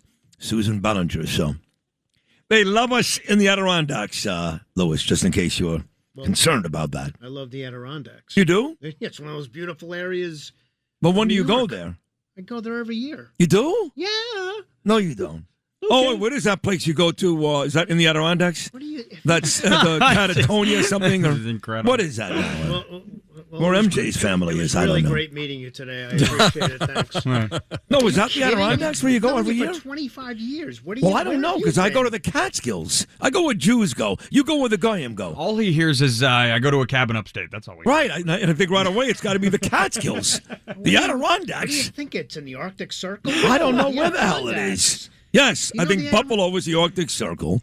Now, what are those cities you go to in the Adirondacks? Well, there's, not Lake George, because Lake George is an awful spot. Really? Saratoga is in the Adirondacks. That's true, yes. Do you know that? Yes. Hey, now. Yes. You know, my next door neighbor, area. gorgeous, who I'll be there for the Belmont, who I always talk about, Joseph Iovine. Okay. I always talk about him, my next door neighbor. Right. So he's not in Lake. He lived up there for a little while. At the time with his brother-in-law, Bruno, who was married to Danielle, who was, as you guys know, killed tragically in that car accident. She was married to somebody else at that point. But he lived up there by Lake George, by Saratoga. It's another with a W, a very... Warrensburg? Not Warrensburg. Ah, son of a bitch. Two names. No, you know what I'm talking about up there? It's not far. It's in that area, Lake George. Lake George kind of starts the Adirondack region. Right. What does it sound like? What? What do you know? If I knew what it sounded like, I know the answer. I totally forgot now. So it's White something. Maybe it's not White something. Maybe it's. Well, White Lake is. It's not White Lake. That's where my mother lives. Yeah, that's not it. I don't know. Okay. But I am going up there for the Belmont. I've been invited by Keith Kantrowitz and Vinny Viola. Both invited me. You taking me? You want to go in June? Yes. It's in June. I know when it is. Keith has a pool and everything, and a pond. Pond better be you, of course. Classic. Right. Yeah. What movie? Let's see how good you are, Justin. Well, Caddyshack. I know. With Smails, this is all you got to do. Come on. You take My parents raised me right, baby. When he's on his backswing there, you want to cut. They just cut that Achilles, and you just every time he's taking a swing, he'll just fall right back. That's how you deal with Smails. I don't get it, man. What's up with you? Yeah. Oh, I forgot to ask. We were talking, Bill O'Reilly and I. Who was it, this horrible liberal we were talking about? I forget who it was. Somebody in the entertainment industry. But, Ted Turner died yesterday. And I can't think of a more unlikable liberal at this point, even though I loved her for years. I did. Had a crush on her. Than Jane Fonda. And they were married a long time, right, no? Yeah, they were. She put out a statement yesterday, just talking about how sad she was. And she called him a pirate, because he was involved in so many different things and how dashing he was and how he swept her off her feet when they first met. Ew. Susan Bellinger checks in. She says, tell Lou we love him, but Saratoga is not in the Adirondacks. It absolutely is. She lives there. She's there right now. Okay. She's naked by her pond in the Adirondacks. What do you mean she doesn't know what she's talking about? Oh, Saratoga is below. I am sorry. All right, so she was right. Saratoga. Wait a second. Hold on, Susan. You may be wrong. I know you live there, but I'm looking at it, but I always thought Saratoga. No, she said it's not. Yeah, and Philadelphia is east of New York. What? Who said that? Yeah. Oh, that was Joel Embiid. What a big game last night. No, Joel Magellan, MD. Yeah, he said, out of all the four directions, completely wrong. He could have picked two, and he would have gotten it right. He's no genius. He's no mentor. But, it does go back to that conversation. And we had this conversation, you guys may remember, very early on when it was three people talking about the race. When it was Hochul, obviously, but Blakeman and, now I forgot her name. You can't make it up. Elise Stefanik. And you kept saying, Noam, that no one knew who either one of them was. What do you mean? Elise Stefanik, she grilled all those Congress members about anti-Semitism and Andrew Cuomo. You're like, Sid, no one knows who she is. And then you would do these things in the street, ABC on the street, and they wouldn't know. No. They wouldn't know her or Bruce Blakeman. It's pretty unbelievable. So, you're Lou's talking about the Adirondacks and all these great cities up there, some beautiful, like Saratoga, some struggling, like Binghamton and Monticello, Utica, Rochester, Syracuse. They struggle. But the truth is that the people who are well-known down here, they don't really know them up there. They don't know them. Elise is up there. She's in the southern tier. And she had name recognition issues. Did she not? Yeah, she did. Yeah. Isn't that weird? Well, not a lot of people live in the upstate, so they have to be known down here. If you can't win unless you steal some of the vote in the New York City area. Yeah, she said Lake Placid, Saranac, a couple of cities in the Dax. Lou is right. Lake George sucks. Pretty lake and views though. It's just touristy. That's. And she said, Susan said, whoever this person is, I don't know what she is. She says, I'm always right. But she is right. Like Saratoga is below the Adirondacks. Yeah. I got confused because I love Saratoga. But I think Lake George begins the Adirondack region. That's what she said, too. So, all right, we got to take a short break. We'll come back and wrap things up. What's been a great Thursday show. Thanks for listening to Sid and Friends in the Morning. You can hear Sid and Friends in the Morning weekday mornings at 6. If you like the podcast, share it with your friends and listen anytime at WABCRadio.com and download the WABC Radio app. Hit that subscribe button on all major podcast platforms. Plus, follow WABC on social on Instagram, TikTok, Facebook, and X. See you next time for a new episode so you never have to wonder. What the heck is going on here? 77 WABC and Bergen Newbridge Medical Center honor the life of legendary broadcaster and our friend, Ernie Anastas. Hi, it's Ernie Anastas. You know, your thoughts can affect how you feel. Bergen Newbridge Medical Center is the largest hospital in New Jersey, providing comprehensive, equitable, compassionate, and high-quality emergency inpatient and outpatient medical care, plus mental health services and substance use disorder treatment. The Bergen Newbridge team can address your total health needs in one convenient location. Call 201-225-7130 for an appointment or newbridgehealth.org.